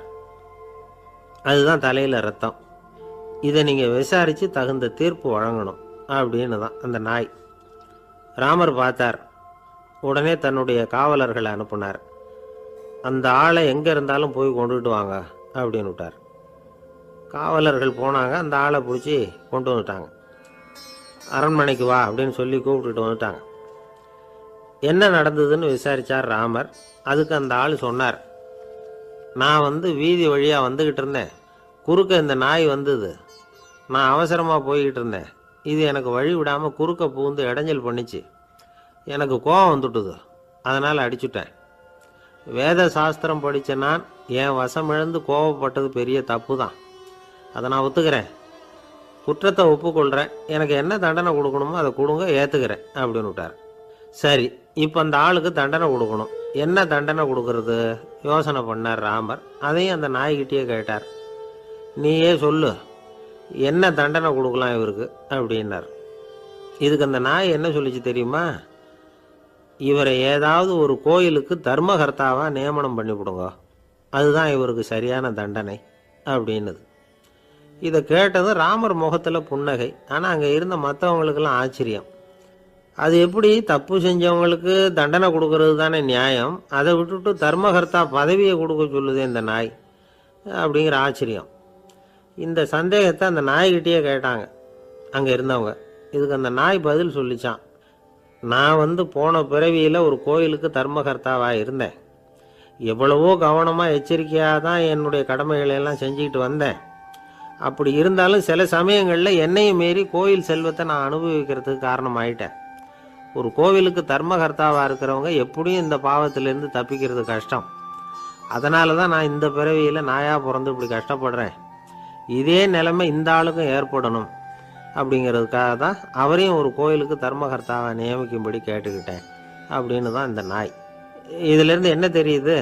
எந்த பதவியில் நாம் இருந்தாலும் நமக்கு தெரியாமல் கூட அதை தவறாக உபயோகப்படுத்தக்கூடாதுங்கிறத இதிலேருந்து புரிஞ்சுக்கணும். இல்லைன்னா அடுத்த பிறவியில் நாயாக பிறந்து எங்கேயாவது போய் வாழை ஆட்டிகிட்டு நிற்க வேண்டியது தான். கோவில் வாசலில் 2 நாய் பேசிக்கிட்டு இருந்து தான், போன ஜென்மத்தில் நான் மனுஷனாக தான் இருந்தேன். ஒரு கோவில் பூசாரி பேச்சை கேட்டுவிட்டு அவரோட கூட்டு சேர்ந்துக்கிட்டு ஆண்டவன் போட்டிருந்த நகையெல்லாம் அபகரித்து என்கிட்ட கொடுத்தாரு அவர். நான் எடுத்துகிட்டு வந்துட்டேன். திருடினது அந்த ஆள் தான், எடுத்துக்கிட்டு வந்தது தான் நான். இருந்தாலும் நான் மட்டும் நாயாக பிறந்துட்டேன். இப்போ மட்டும் அந்த பூசாரி என்கிட்ட மாட்டினா கடித்து குதறி விடுவேன் அப்படின்னு தான். அவசரப்பட்டு அப்படி செஞ்சுடாதே. பதிலுக்கு அவரும் உன்னை திருப்பி கடித்தாலும் கடிச்சிருவார். ஏன்னா அவரும் இப்போ ஒரு நாயாக தான் பிறந்திருக்கிறார் அப்படின்னு தான் இன்னொன்று. அது எப்படி உனக்கு தெரியும்னு தான் இது. நான் தானே அது அப்படின்னு தான் அந்த நாய். கணவன் மனைவி அன்பாக இருக்கணும், ஒருத்தர் நல்லா புரிஞ்சுக்கணும், விட்டு கொடுக்குற மனப்பான்மை வேணும். அதுதான் ஒரு நல்ல குடும்பம். இன்றைக்கி பல குடும்பங்களில் அர்த்தமில்லாத சண்டைகள் தான் அதிகம். கிராமப்புறங்களில் வேடிக்கையாக ஒரு கதை சொல்லுவாங்க. ஒரு ஊரில் ஒரு ஆள் இருந்தான். வேலை வெட்டி இல்லாமல் சும்மாவே இருந்தான். அவனுக்கு கல்யாணம் பண்ணி வச்சாங்களாம். மனைவி சேர்ந்தா. சும்மாவே உட்காந்துருக்கிறியே, ஏதாவது சம்பாதிக்கிற வழியை பாரு அப்படின்ட்டு இருக்கா. அதுக்கு தான் யோசனை பண்ணிகிட்டு இருக்கிறேன், ஒரு அருமையான ஐடியா அப்படின்னு நானா. என்ன அது சொல்லு அப்படின்ட்டுருக்கா அவன். ஒரு ஆட்டுக்குட்டி வாங்க போகிறேன்னு இருக்கான்.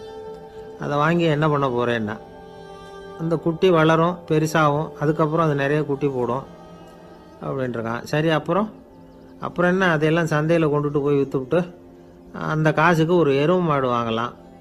சரி, அது எதுக்கு? எருவு மாடு நிறைய பால் கொடுக்கும், அதை கொண்டுகிட்டு போய் பால் பண்ணையில் கொடுப்பேன், அல்லது நானே விற்றுருவேன், கை நிறைய காசு கிடைக்கும். அதுக்கப்புறம் ஒரு பசுமாடு வாங்குவேன், பாலையும் விற்கலாம், நாமளும் காய் போட்டு சாப்பிட்லாம், இப்படிலாம் சொல்லியிருக்கான். அப்போ அந்த பொண்ணு சொல்லிச்சான், அடுத்த தெருவில் இருக்கிற எங்கள் அம்மா வீட்டுக்கும் கொஞ்சம் பால் கொடுத்து அனுப்பலாம் அப்படின்ட்டுருக்கா அந்த பொண்ணு. இந்த இடத்துல கணவனுக்கு கோவம் வந்துட்டுது. அது எப்படி உங்கள் அம்மா வீட்டுக்கு எதுக்கு கொடுக்கணும், அதெல்லாம் முடியாதுன்றிருக்கான். இந்த இடத்துல சண்டை ஆரம்பமாயிட்டுது. கொஞ்ச நேரத்தில் 2 பேரும் சத்தம் போட ஆரம்பிச்சிட்டாங்க. கடுமையான சண்டை நடக்கிறத பக்கத்து வீட்டுக்காரன் காதில் வாங்கினான். அவன் ஓடியாந்தான். அவனுக்கு தெரியும், வாங்காத மாட்டுக்காக இப்படி சண்டை போட்டுக்கிட்டு இருக்கிறாங்கங்கிறது அவனுக்கு புரியும். அவன் ஓடி சொன்னான், ஏண்டா உன்னோட பசுமாட்டை ஒழுங்காக கட்டி போடக்கூடாதான்ருக்கான். என்னடா சொல்கிறேன்னா இவன், உன் மாடு என் தோட்டத்தில் மேய்ஞ்சுட்டுது, பயிரெலாம் நாசமாயிட்டுது, 10,000 ரூபா அளவுக்கு சேதம், அதை வாங்கிட்டு போகிறதுக்கு தான் வந்தேன், குடுறா 10,000 நானா. இவன் அரண்டு போயிட்டான். அப்புறம் சொன்னான், டே நான் இன்னும் மாடே வாங்கலையே, அதுக்குள்ளே அது எப்படிடா உன் தோட்டத்தில் மேயும், என்னடா உளர்றேன்ருக்கான். நீ தாண்டா இப்போ உளறிக்கிட்டு இருக்க, மாடே வாங்கலை, அதுக்குள்ளே எப்படிடா உன்னுடைய மனைவி அவங்க அம்மா வீட்டுக்கு பால் கொடுத்து அனுப்ப முடியும் அப்படின்னு அவன் கேட்டானா. நம்ம ஆளுக்கு இப்போ தான் புத்தி வந்துதான். அர்த்தமே இல்லாத சண்டை போட்டுக்கிட்டு இருக்கிறோம் அப்படிங்கிறத அவன் புரிஞ்சுக்கிட்டானான். இது நம்ம முன்னோர்கள் சொல்லியிருக்கிற ஒரு கதை. சண்டையில் தான் அர்த்தம் இல்லையே தவிர கதையில் அர்த்தம் உண்டு. அதாவது இல்லாத விஷயங்களுக்காக சண்டை போட்டுக்கிட்டு இல்லறத்தை வீணாக்கிக்கிட்டு இருக்கிற மனிதர்கள் இன்றைக்கு நிறைய பேர் இருக்கிறாங்க. ஒருத்தன் தன்னுடைய மனைவியை பற்றி மாமனார்கிட்ட புகார் சொன்னானா, மாமா உங்கள் பொண்ணு அர்த்தமில்லாத சண்டை போடுறா, எதுக்கு எடுத்தாலும் எடுத்தெறிஞ்சு பேசுகிறா அப்படின்ட்டுருக்கான். நீ எப்படி மாப்பிள்ளை அதை சமாளிக்கிற அப்படின்னு கேட்டிருக்காரு அவர். அவள் எடுத்தெறியறது என் மேலே படாமல் ஒதுங்கி நின்றுக்கிறேன் அப்படின்னு நானா இவன். ஒரு சிகை அலங்கார கூடம், ரொம்ப சுறுசுறுப்பாக எல்லாரும் வேலை செஞ்சுக்கிட்டு இருக்கிறாங்க. முடிவெட்டிக்க வந்திருக்கிறவங்க நிறைய பேர், எல்லாரும் வரிசையாக உட்காந்துருக்குறாங்க. அந்த சமயத்தில் திடீர்னு கதவை திறந்துக்கிட்டு ஒருத்தர் உள்ளே வர்றார். அவர் ஒரு பெரிய மனிதர். அவரும் முடிவெட்டிக்கிறதுக்காக தான் உள்ளே வந்திருக்கிறார். அவரை பார்த்த உடனே அங்கே வரிசையில் உட்காந்துருந்தவங்க எல்லாரும் எழுந்திரிச்சு அவர்கிட்ட வந்துட்டாங்க. அவரை சுற்றி நின்றுக்கிட்டாங்க. எப்படி இருக்கிறீங்க, நல்லா இருக்கீங்களா அப்படின்னு விசாரிக்க ஆரம்பிச்சிட்டாங்க. எல்லாம் முடிஞ்சதும் வந்தவர் கேட்டார், வரிசையில் கடைசியாக இருக்கிறவர் யார் அப்படின்னு கேட்டார். ஏன்னு கேட்டாங்க. நான் அதுக்கு அடுத்தபடியாக உட்காரணும், அதுக்காக தான் கேட்குறேன் அப்படின்னார். உடனே அங்கே இருந்தவங்கள்லாம் என்ன சொன்னாங்க தெரியுமா, நீங்கள் வரிசையில் காத்திருக்கக்கூடாது, நீங்கள் அரசாங்கத்தின் தலைவர், உங்களுக்கு நேரம் முக்கியம், அதனால் நீங்கள் முன்னாடி போங்க அப்படின்னு சொன்னாங்க. ஆனால் அதை அவர் கேட்கல. தோழர்களே, உங்களுடைய கருத்துக்கு ரொம்ப நன்றி, எல்லாரும் வரிசையாக தான் வரணும், அதுதான் முறை, வரிசையில் வரணுங்கிற நடைமுறையை நானும் பின்பற்ற விரும்புகிறேன். நாம் எல்லாரும் சமமானவர்கள் அப்படின்னார். இப்படி சொல்லிவிட்டு வரிசையில் கடைசியாக இருந்த ஒரு நாற்காலியில் போய் உட்காந்துக்கிட்டார். தன் சட்டை பையில் இருந்த ஒரு செய்தித்தாளை எடுத்தார், படிக்க ஆரம்பிச்சிட்டார். ஆனால் அங்கே இருந்தவங்களால இதை பார்த்துக்கிட்டு சும்மா இருக்க முடியல. ஒருத்தர் எழுந்திரிச்சு வந்தார். ஐயா, இப்போ என்னுடைய முறை வந்திருக்குது, நான் தான் போக வேண்டிய முறை. உங்களை இங்கே காத்திருக்க வைக்கிறத விட ஒரு 5 ஆண்டுகளுக்கு கூட நான் முடிவெட்டிக்காமே இருந்துட முடியும் அப்படின்னார். அவர் மறுபடியும் சொன்னார், ஐயா, நீங்கள் வரிசை முறையை தாண்டி போக விருப்பப்படல, சரி, ஆனால் என்னுடைய முறையை மாற்றி கொடுக்கறதுக்கு எனக்கு முழு உரிமை இருக்குது. இதுக்கு பதிலாக உங்களுடைய கடைசி இடத்த நான் எடுத்துக்கிறேன், இதை நீங்கள் மறுக்க முடியாதுன்னார். அங்கே இருந்த மற்றவங்களும் இதை ஒரு மனசாக வற்புறுத்த ஆரம்பிச்சிட்டாங்க. அந்த பெரிய மனிதர் பார்த்தார், சரின்னு கடைசியாக ஒத்துக்கிட்டார். அவர் யார் தெரியுமா? அவர் தான் மாவீரர் லெனின். ரஷ்யாவில் கிரெம்ளின் சிகை அலங்கார கூடத்தில் தான் இது நடந்தது. எல்லாரும் இந்நாட்டு மன்னர்கள்னு வாயளவில் பேசுகிறதுல என்ன பிரயோஜனம்? நாம் எல்லாரும் சமங்கிறத நடைமுறையில் கடைப்பிடிச்சி காட்டினவங்க கொஞ்சம் பேர் தான். அவங்களில் ஒருத்தர் தான் லெனின். வரிசையில் நின்று வர்றதுங்கிறது ஒரு சிறந்த பண்பு, உயர்ந்த பண்பு. இன்றைக்கி பல இடங்களில் அது நமக்கு தேவைப்படுது. ஒரு ரேஷன் கடைவாசல், கடை திறக்கிறதுக்கு முன்னாடியே எல்லோரும் வரிசையில் நின்றுட்டாங்க. கடைசியாக வந்த ஒருத்தர் க்யூவில் முன்னாடி போகிறதுக்கு முயற்சி பண்ணுறார். ஏற்கனவே நின்றுட்டு இருக்கிறவங்க அவரை முன்னாடி போகிறதுக்கு விட மாட்டேங்கிறாங்க. கடைசியாக போய் நில்லையா அப்படின்னு எல்லோரும் கத்துறாங்க. அது அவர் காதில் வாங்கலை. முண்டி அடிச்சுக்கிட்டு முன்னாடி போகிறதுக்கே முயற்சி பண்ணிகிட்டு இருக்கிறார். எல்லாரும் சேர்ந்து அவரை வலுக்கட்டாயமாக இழுத்து கொண்டாந்து பின்னாடி கொண்டு போய் நிறுத்திவிட்டாங்க. நிறுத்திவிட்டு சொன்னாங்க, அதை பார்ப்பா, நாங்கள் இருக்கிற வரைக்கும் நீங்கள் முன்னாடி போய் எதையும் வாங்க முடியாது, தெரிஞ்சுக்கோ அப்படின்னாங்க.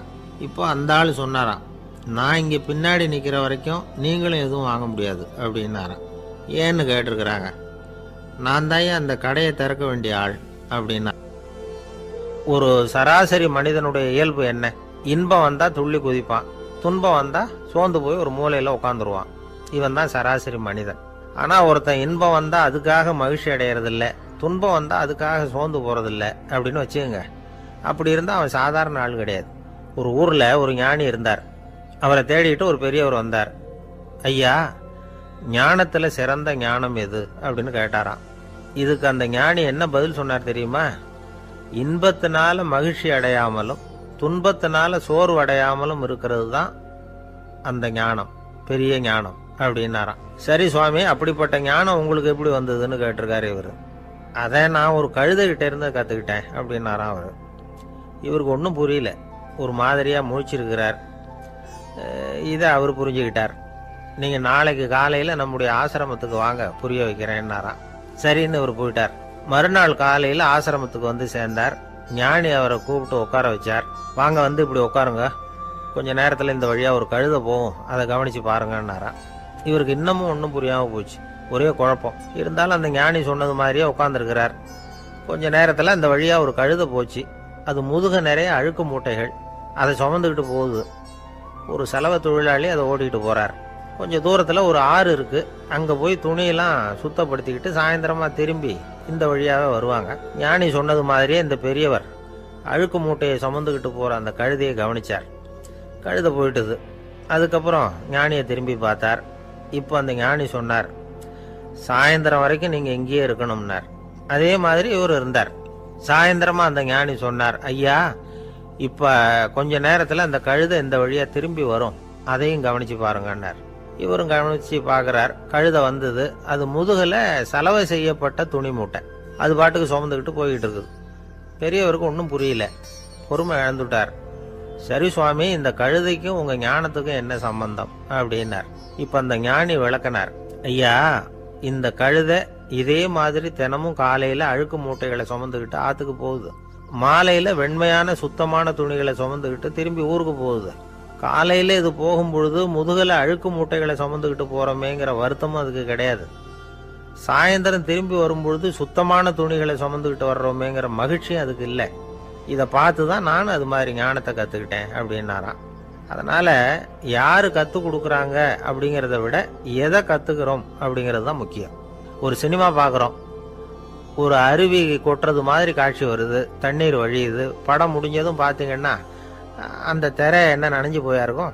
ஒரு தீப்பிடிச்சு எரியிற காட்சியை சினிமாவில் பார்க்குறீங்க, காட்சி முடிஞ்சதும் அந்த வெண் திரையே கருகி போயா இருக்கும்.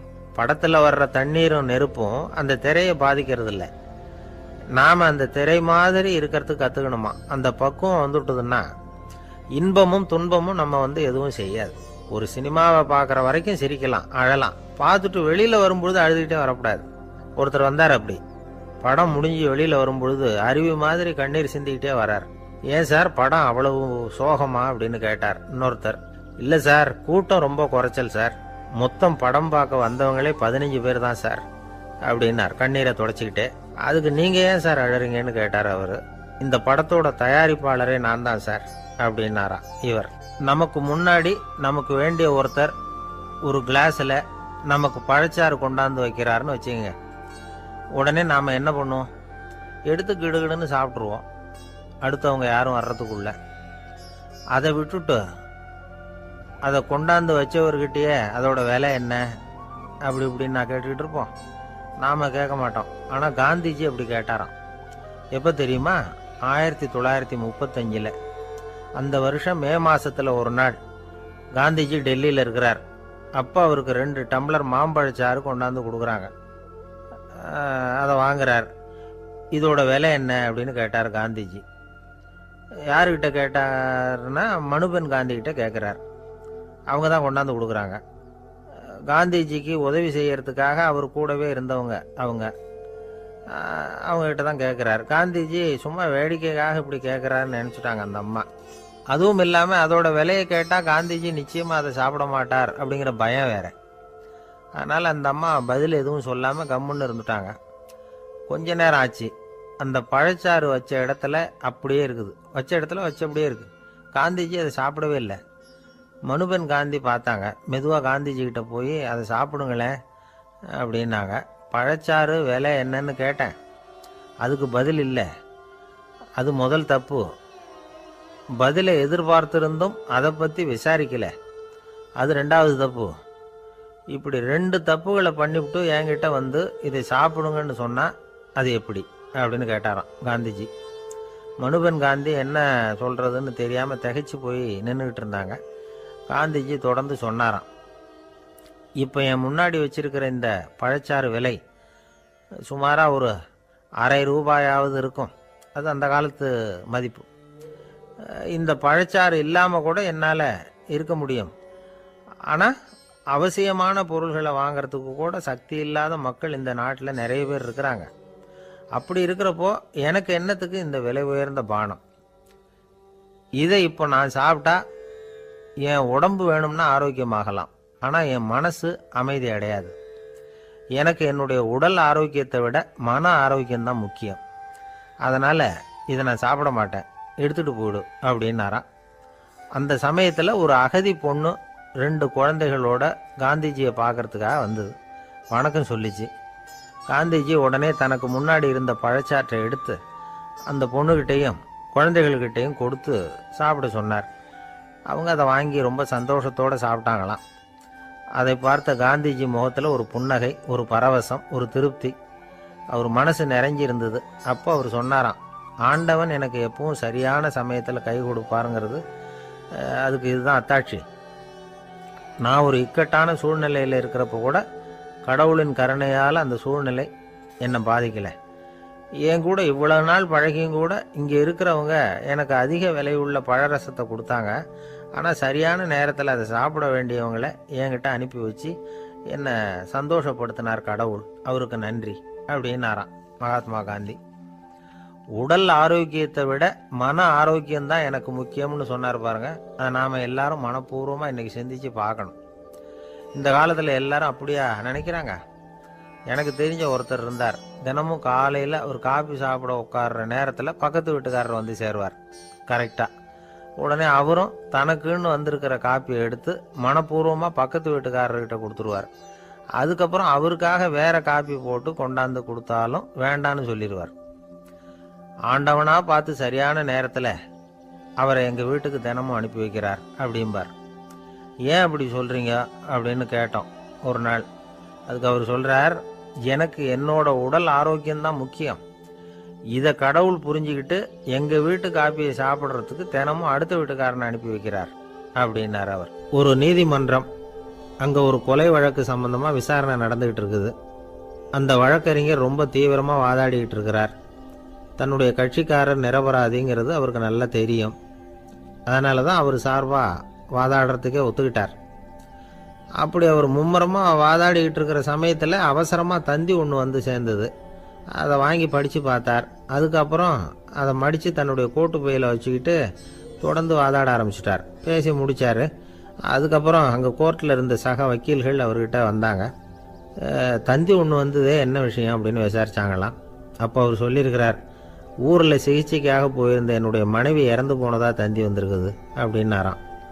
மற்ற வக்கீல்களுக்கு அதிர்ச்சி. என்னங்க இது, மனைவி இறந்ததை விட கேஸு முக்கியமாக உங்களுக்கு அப்படின்னு கேட்டிருக்கிறாங்க. இறந்து போன என் மனைவி மறுபடியும் திரும்பி வர போகிறதில்ல. ஆனால் என்னுடைய கட்சிக்காரர் ஒரு கொலை வழக்கில் மாட்டிக்கிட்டார். அவரும் நிரபராதி. அவர் உசுரை நான் காப்பாற்ற வேணாமா? இதுதான் என்னுடைய கடமை அப்படின்னாராம். இப்படி இவர் சொன்னதும் எல்லாரும் அப்படியே திகைச்சு போய் நின்றுட்டாங்களாம். சரி, கடமைக்கு முக்கியத்துவம் கொடுத்த அந்த வழக்கறிஞர் யார் தெரியுமா? அவர் தான் இரும்பு மனிதர் சர்தார் வல்லபாய் பட்டேல். குஜராத் மாநிலத்தில் 1875 அக்டோபர் 31 அன்றைக்கு ஜாவேரி பாய் அப்படிங்கிறவருக்கு 4வது பிள்ளையா அவர் பிறந்தாராம். இந்த ஜாவேரி பாய் யார் தெரியுமா? ஜான்சி ராணி லட்சுமி பாய் போர் படையில் ஒரு வீரராக பணிபுரிஞ்சவர். இளம் வயசில் வல்லபாய் படேல் ரொம்ப சிரமப்பட்டு படிச்சிருக்கார். விடாமுயற்சி வெற்றியை கொடுத்தது. கல்லூரியிலையும் காலடி வச்சார். அதுக்கப்புறம் வக்கீல் பட்டத்தையும் வாங்கினார். பிரிட்டிஷ் ஆட்சி நடந்துக்கிட்டு இருந்த சமயம் குஜராத்தை சேர்ந்த பர்டோலி தாலுக்காவில் விவசாயிகள் மேலே அரசாங்கம் திடீர்னு நில வரியை வசதிவிட்டு தான். ஏழை விவசாயிகள் ரொம்ப கஷ்டப்பட்டுருக்காங்க. அரசாங்கம் வரி செலுத்தாத விவசாயிகளின் நிலங்களையெல்லாம் ஜப்தி செஞ்சுதான். அரசாங்கத்தை எதிர்க்கிறவங்களையெல்லாம் கைது பண்ணி சிறையில் அடைச்சுட்டாங்களாம். சில பேர் வீடு வாசல் ஆடு மாட்டையெல்லாம் விற்று கூட வரி கட்ட வேண்டிய நிலைமைக்கு ஆளாயிட்டாங்க. வழக்கறிஞர் வல்லபாய் படேல் நில வரியை உடனே ரத்து பண்ணணும் அப்படின்னு பம்பாய் கவர்னருக்கு ஒரு கடிதம் எழுதினார். எந்த பலனும் இல்லை. உடனே எல்லா விவசாயிகளையும் அணி திரட்டினார். அதுக்கு தானே தலைமை தாங்கினார். சத்தியாகிரகம் நடத்தினார். அந்த பகுதியில் எந்த வேலையும் நடக்கலை. வேறு வழி இல்லை. ஆட்சியாளர்கள் உடனே வரியை ரத்து பண்ணாங்க. சிறையில் இருந்தவங்களெல்லாம் வெளில விட்டாங்க. 1928 ஆகஸ்ட் 6 சர்க்காருக்கும் விவசாயிகளுக்கும் இடையில் ஒரு உடன்பாடு ஏற்பட்டது. அதுக்கப்புறம் தான் நிலைமை சரியாக போச்சான். வல்லபாய் பட்டேலின் பொது சேவையை பாராட்டின பொதுமக்கள் அவருக்கு சர்தார் அப்படிங்கிற பட்டத்தை கொடுத்தாங்களாம். சர்தார்னா தலைவர் அல்லது தளபதின்னு அர்த்தம். இரும்பு மனிதர்னு இவருக்கு பேர். இருந்தாலும் நகைச்சுவை உணர்வும் இவருக்கு நிறைய உண்டு. ஒரு தடவை ஒரு பத்திரிகை நிருபர் வந்திருக்கார்.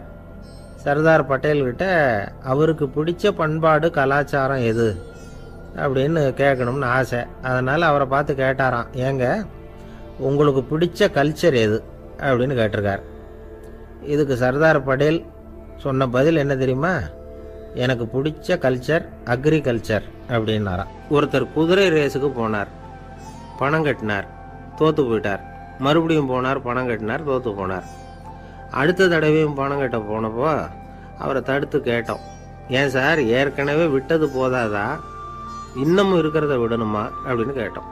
விட்டதையெல்லாம் மொத்தமாக எடுக்க வேணாமா சார், அதுக்காக தான் தொடர்ந்து பணம் கட்டுறேன்னார் அவர். இவரை திருத்துறது ரொம்ப கஷ்டம். இது ஒரு மனநோய். மனநோய்களில் பல வகை உண்டு. மனநோய்கள் பிரிவு அட்டவணையில் சூதாட்டம்ங்கிறது அவதியுறும் நோய் அப்படிங்கிற தலைப்பில் வருது. சூதாட்டம் 2 வகைப்படும்னு சொல்கிறாங்க உளவியல் நிபுணர்கள்.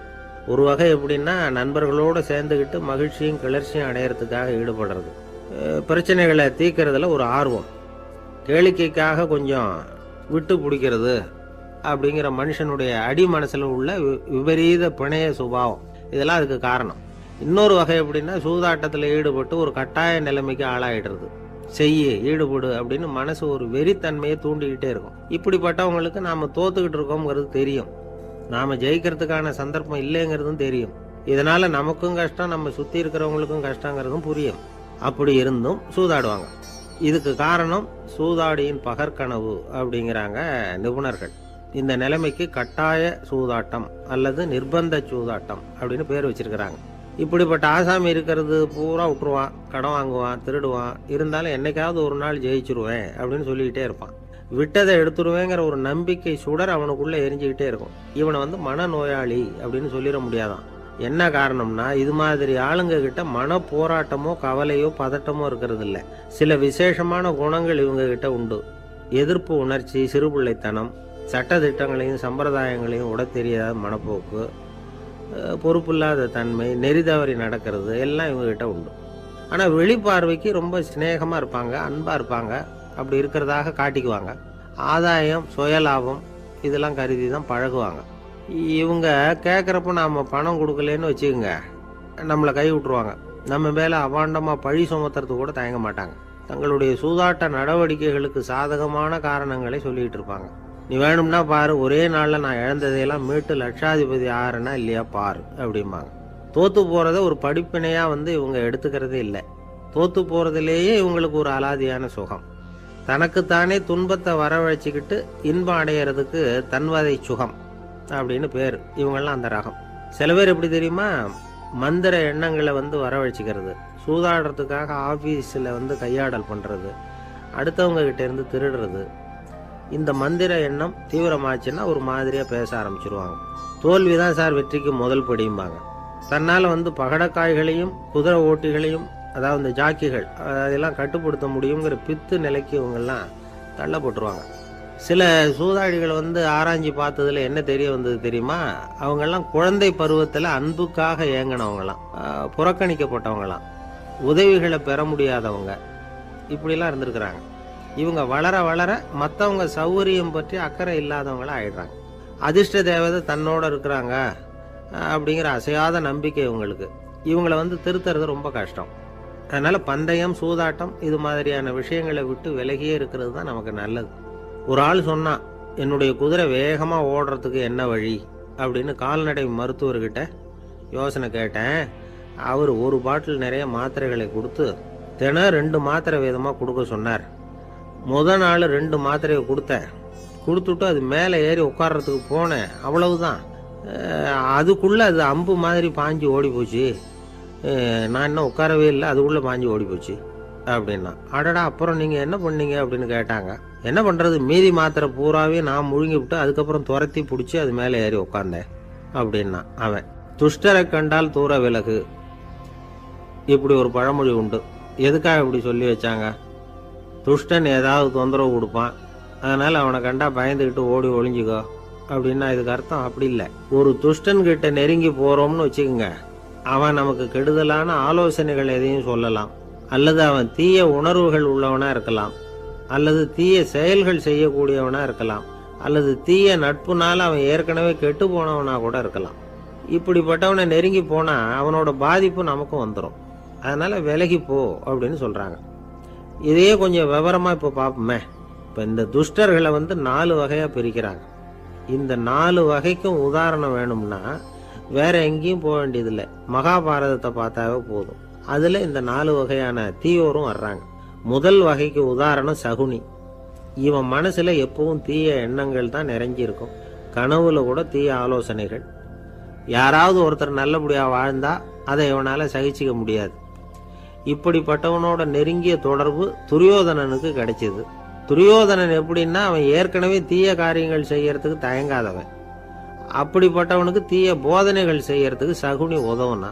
இந்த 2 பேரோட சகவாசம் இன்னொருத்தனுக்கு கிடைச்சது. அவன் யாருன்னா துச்சாதனன். அவன் தீய நடத்தை உள்ளவன். இந்த 3 பேரும் ஒண்ணு சேர்ந்தா என்னத்துக்கு ஆகும்? உலகமே கெட்டு போடும்ல. இந்த 3 துஷ்டர்களோட நல்லவன் ஒருத்தன் சேர்ந்தான். அவன் தான் கர்ணன். கர்ணன் இயல்பாவே உத்தம குணம் உள்ளவன்.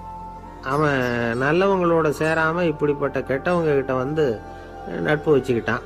அதனால அவனும் தீய செயல்களில் ஈடுபடுறது மாதிரி ஆயிடுது. துரியோதனனுடைய நண்பனா அவனுடைய ஆதரவுல வளர்ந்ததுனால அவனுக்கு துணையா இருக்க வேண்டி இருக்குது அப்படின்னா. நட்பு உரிமையினால உதவி புரிய வேண்டியது சரிதான், அது தப்புன்னு சொல்ல முடியாது. இருந்தாலும் தீய செயல்களுக்கு உதவி செய்யறது சரியில்லை. புத்தி பலம், புஜ பலம் எல்லாம் இருந்தா கூட தெய்வ பலம் இல்லைன்னா ஜெயிக்க முடியாது. கர்ணன் மகா வீரன். இருந்தாலும் கடைசியில் அவன் கதி என்னாச்சு? அவங்ககிட்ட எல்லா நல்ல குணங்களும் இருந்தது. இருந்தாலும் ஏன் இப்படி ஆச்சு? தீயவர்களுடைய சேர்க்கை தான் காரணம். அவங்களோட சேர்ந்ததுனால இவனையும் அப்படியே நினைக்க ஆரம்பிச்சுட்டாங்கல்ல. 4 வகை துஷ்டர்கள்ல இவனும் ஒரு வகை அப்படின்னு சொல்ல ஆரம்பிச்சிட்டாங்க. அதாவது தீய ஆலோசனைக்கு சகுனி, தீய உணர்வுகளுக்கு துரியோதனன், தீய செய்கைக்கு துச்சாதனன், தீய நட்புக்கு கர்ணன். இப்படி உதாரணமாயிட்டான். அதனால தான் துஷ்டரை கண்டால் தூர விலகு அப்படின்னு சொன்னாங்க. அது புராண காலம். இப்பெல்லாம் நிலைமை கொஞ்சம் வேற விதமா இருக்குது. அன்னைக்கு ஒரு நாள் அப்படிதான் ஒரு காட்டு பாதையில் யாரோ ஒருத்தர் அடிபட்டு கிடந்தார். யாரோ ஒரு துஷ்டன் அவரை அடிச்சு போட்டுட்டு போயிட்டான் போல இருக்கு. அந்த வழியா போன ஒருத்தர் பரிதாபப்பட்டு அவனை போய் தூக்குனார், ஆறுதல் சொன்னார். இதை பாருங்க, இந்த வழியா எப்பவும் தனியா வரக்கூடாது. ஏன்னா இங்க ஒரு ரவுடி இருந்துக்கிட்டு வர்றவங்க போறவங்களெல்லாம் வழிப்பறி பண்ணிட்டு இருக்கிறதா கேள்விப்பட்டிருக்கிறேன் அப்படின்னாராம். இனிமே அப்படி கேள்விப்பட மாட்டீங்க அப்படின்னு நானா அந்த ஆளு. ஏன்னு கேட்டிருக்காரு இவர். அவன் சொல்லியிருக்கான், நான் தான் சார் அந்த ரவுடி. இந்த வழியா போனவங்க கிட்ட தகராறு பண்ணேன். அவங்க தான் என்ன இப்படி அடிச்சு போட்டு என்கிட்ட இருந்த பணத்தையெல்லாம் பிடுங்கிட்டு போட்டாங்க சார். காலம் ரொம்ப கெட்டு போச்சு அப்படின்னு நானா ரொம்ப பரிதாபமா. ஒரு அழகான கடற்கரை. சுற்றுலா பயணிகள் நிறைய பேர் அங்கே போகிறது வழக்கம். சனி ஞாயிறு கூட்டம் அதிகமாக இருக்கும். அதோட விளைவு என்னங்கிறது அடுத்த நாள் தான் தெரியும். ஆமாம், அந்த கடற்கரையை சுத்தப்படுத்துகிற தொழிலாளிகள் திங்கட்கிழமை ரொம்ப சிரமப்படுவாங்க. சனி ஞாயிறு வந்த கூட்டம் கடற்கரை பூராவும் காலி ஐஸ்கிரீம் கப்புகளை வீசி எரிஞ்சிட்டு போயிருக்கும். ஆயிரக்கணக்கான கப்புகள் அங்கே பரவலாக கிடக்கும். அதையெல்லாம் பொறுக்கி எடுத்து சுத்தம் பண்ணி ஆகணும். இதனால் திங்கட்கிழமை வேலைக்கு வர்றதுக்கு எல்லாரும் பயப்படுவாங்க. அப்படி ஒரு நிலைமை. பல பேர் அன்னைக்கு லீவ் எடுத்துகிட்டு போயிடுறது வழக்கம். நமக்கு எதுக்கு இன்னைக்கு தொந்தரவுன்னு. இது ஒரு பெரிய பிரச்சனையாக இருந்தது. இதுக்கு என்ன பண்ணலாம் அப்படின்னு யோசனை பண்ணாங்க. ஒரு ஆலோசனை கூட்டத்துக்கு ஏற்பாடு பண்ணாங்களாம். அந்த நகர நிர்வாக அலுவலர்கள், பணியாளர்கள் எல்லாரும் அதில் கலந்துக்கிட்டாங்க. கூட்டம் ஆரம்பமாச்சு. ஆரம்பத்தில் சொன்னாங்க, இந்த பிரச்சனைக்கு ஒரு தீர்வு வேணும், என்ன பண்ணலாம், அதை முடிவு செய்கிறதுக்கு தான் இந்த கூட்டம். இதில் நீங்கள் செய்ய வேண்டியது என்னென்னா, உங்களுக்கு தோன்றுகிற யோசனை எதுவாக இருந்தாலும் சொல்லுங்கள். கொஞ்சம் கூட தயக்கம் வேண்டாம். நாம் சொல்கிற யோசனை ஈடுபடுமா படாதா அப்படின்லாம் யோசிக்க வேணாம். எல்லாருடைய யோசனைகளையும் அப்படியே பதிவு செய்துக்கிறோம். கடைசியாக அதிலேருந்து ஒரு சிறந்த யோசனையை தேர்வு பண்ணி அதை பயன்படுத்தலாம். இந்த சந்தர்ப்பத்தில் இன்னொரு முக்கியமான வேண்டுகோள், எவ்வளவு சாதாரணமான யோசனையாக இருந்தாலும் சரி, அது சொல்லும் பொழுது அடுத்தவங்க ஏளனம் செய்யக்கூடாது. இது ஒரு பெரிய யோசனையா அப்படின்னு சொல்லி எதையும் அலட்சியப்படுத்தக்கூடாது.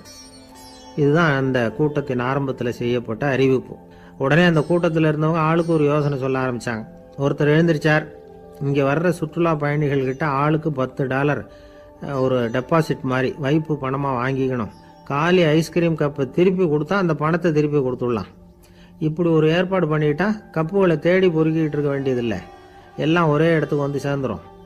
அப்படியே நாம் தூக்கிட்டு போய் ஒரு இடத்துல கொட்டி விடலாம் அப்படின்னார். இன்னொருத்தர் எழுந்திரிச்சார், கப்பை கீழே போட்டால் $50 அபராதம் அப்படின்னு அங்கங்கே போர்டு எழுதி வச்சுடலாம். கப்புகளை போடுறதுக்கு அங்கங்கே பெரிய கூடைகளை வச்சுடலாம். நாம் சாவகாசமாக அந்த கூடைகளை சேகரம் பண்ணிக்கலாம் அப்படின்னாராம். இன்னொருத்தர் எழுந்திரிச்சு கொஞ்சம் கோபமாக பேசினார். கப்புகளை அவங்க வாயிலேயே திணிச்சுடணும், அதுகளை மொன்று சாப்பிட்டு பார்த்தா தான் தெரியும் அது எவ்வளவு கஷ்டங்கிறது அப்படின்னு ரொம்ப கடுமையாக பேசியிருக்கார். இது வேடிக்கையாக தெரிஞ்சாலும் இந்த யோசனையும் பதிவு செஞ்சுக்கிட்டாங்களாம். இப்படி பல யோசனைகள். கடைசியாக எல்லாத்தையும் படித்து பார்த்துட்டு பரிசீலனை பண்ணாங்க. அப்புறம் தான் யோசனை வந்தது. இவர் வேடிக்கையாக சொன்னது, கப்புகளை அவங்கவுங்க வாயிலேயே திணிச்சு சாப்பிட சொல்லணும், அதுதான் தண்டனைன்னார்ல. ஏன் அப்படி சாப்பிட்றது மாதிரியே கப்புகளை தயார் பண்ண என்ன அப்படின்னு சிந்திக்க ஆரம்பித்தாங்களாம். ஆகா, அதுதான் சரின்னு ஒரு முடிவுக்கு வந்தாங்க. அதுலேருந்து உருவானது தான் அந்த வேஃபர் கப்ஸ். ஐஸ்கிரீமை சாப்பிட்டு முடிச்சதும் கப்பையும் சாப்பிட்டுடலாம். கோன் ஐஸ்கிரீம் சாப்பிட்றோம்ல, அதுதான். அமெரிக்காவில் மியாமி கடற்கரையில் ரொம்ப காலமாக இருந்துகிட்டு வந்த குப்பை பிரச்சனைக்கு இப்படி தான் ஒரு தீர்வு வந்துதான். இதுலேருந்து நாம் புரிஞ்சிக்க வேண்டியது என்னென்னா, நாம் அன்றாட எத்தனையோ பிரச்சனைகளை சந்திக்கிறோம், அதுக்கெல்லாம் தீர்வு உண்டு.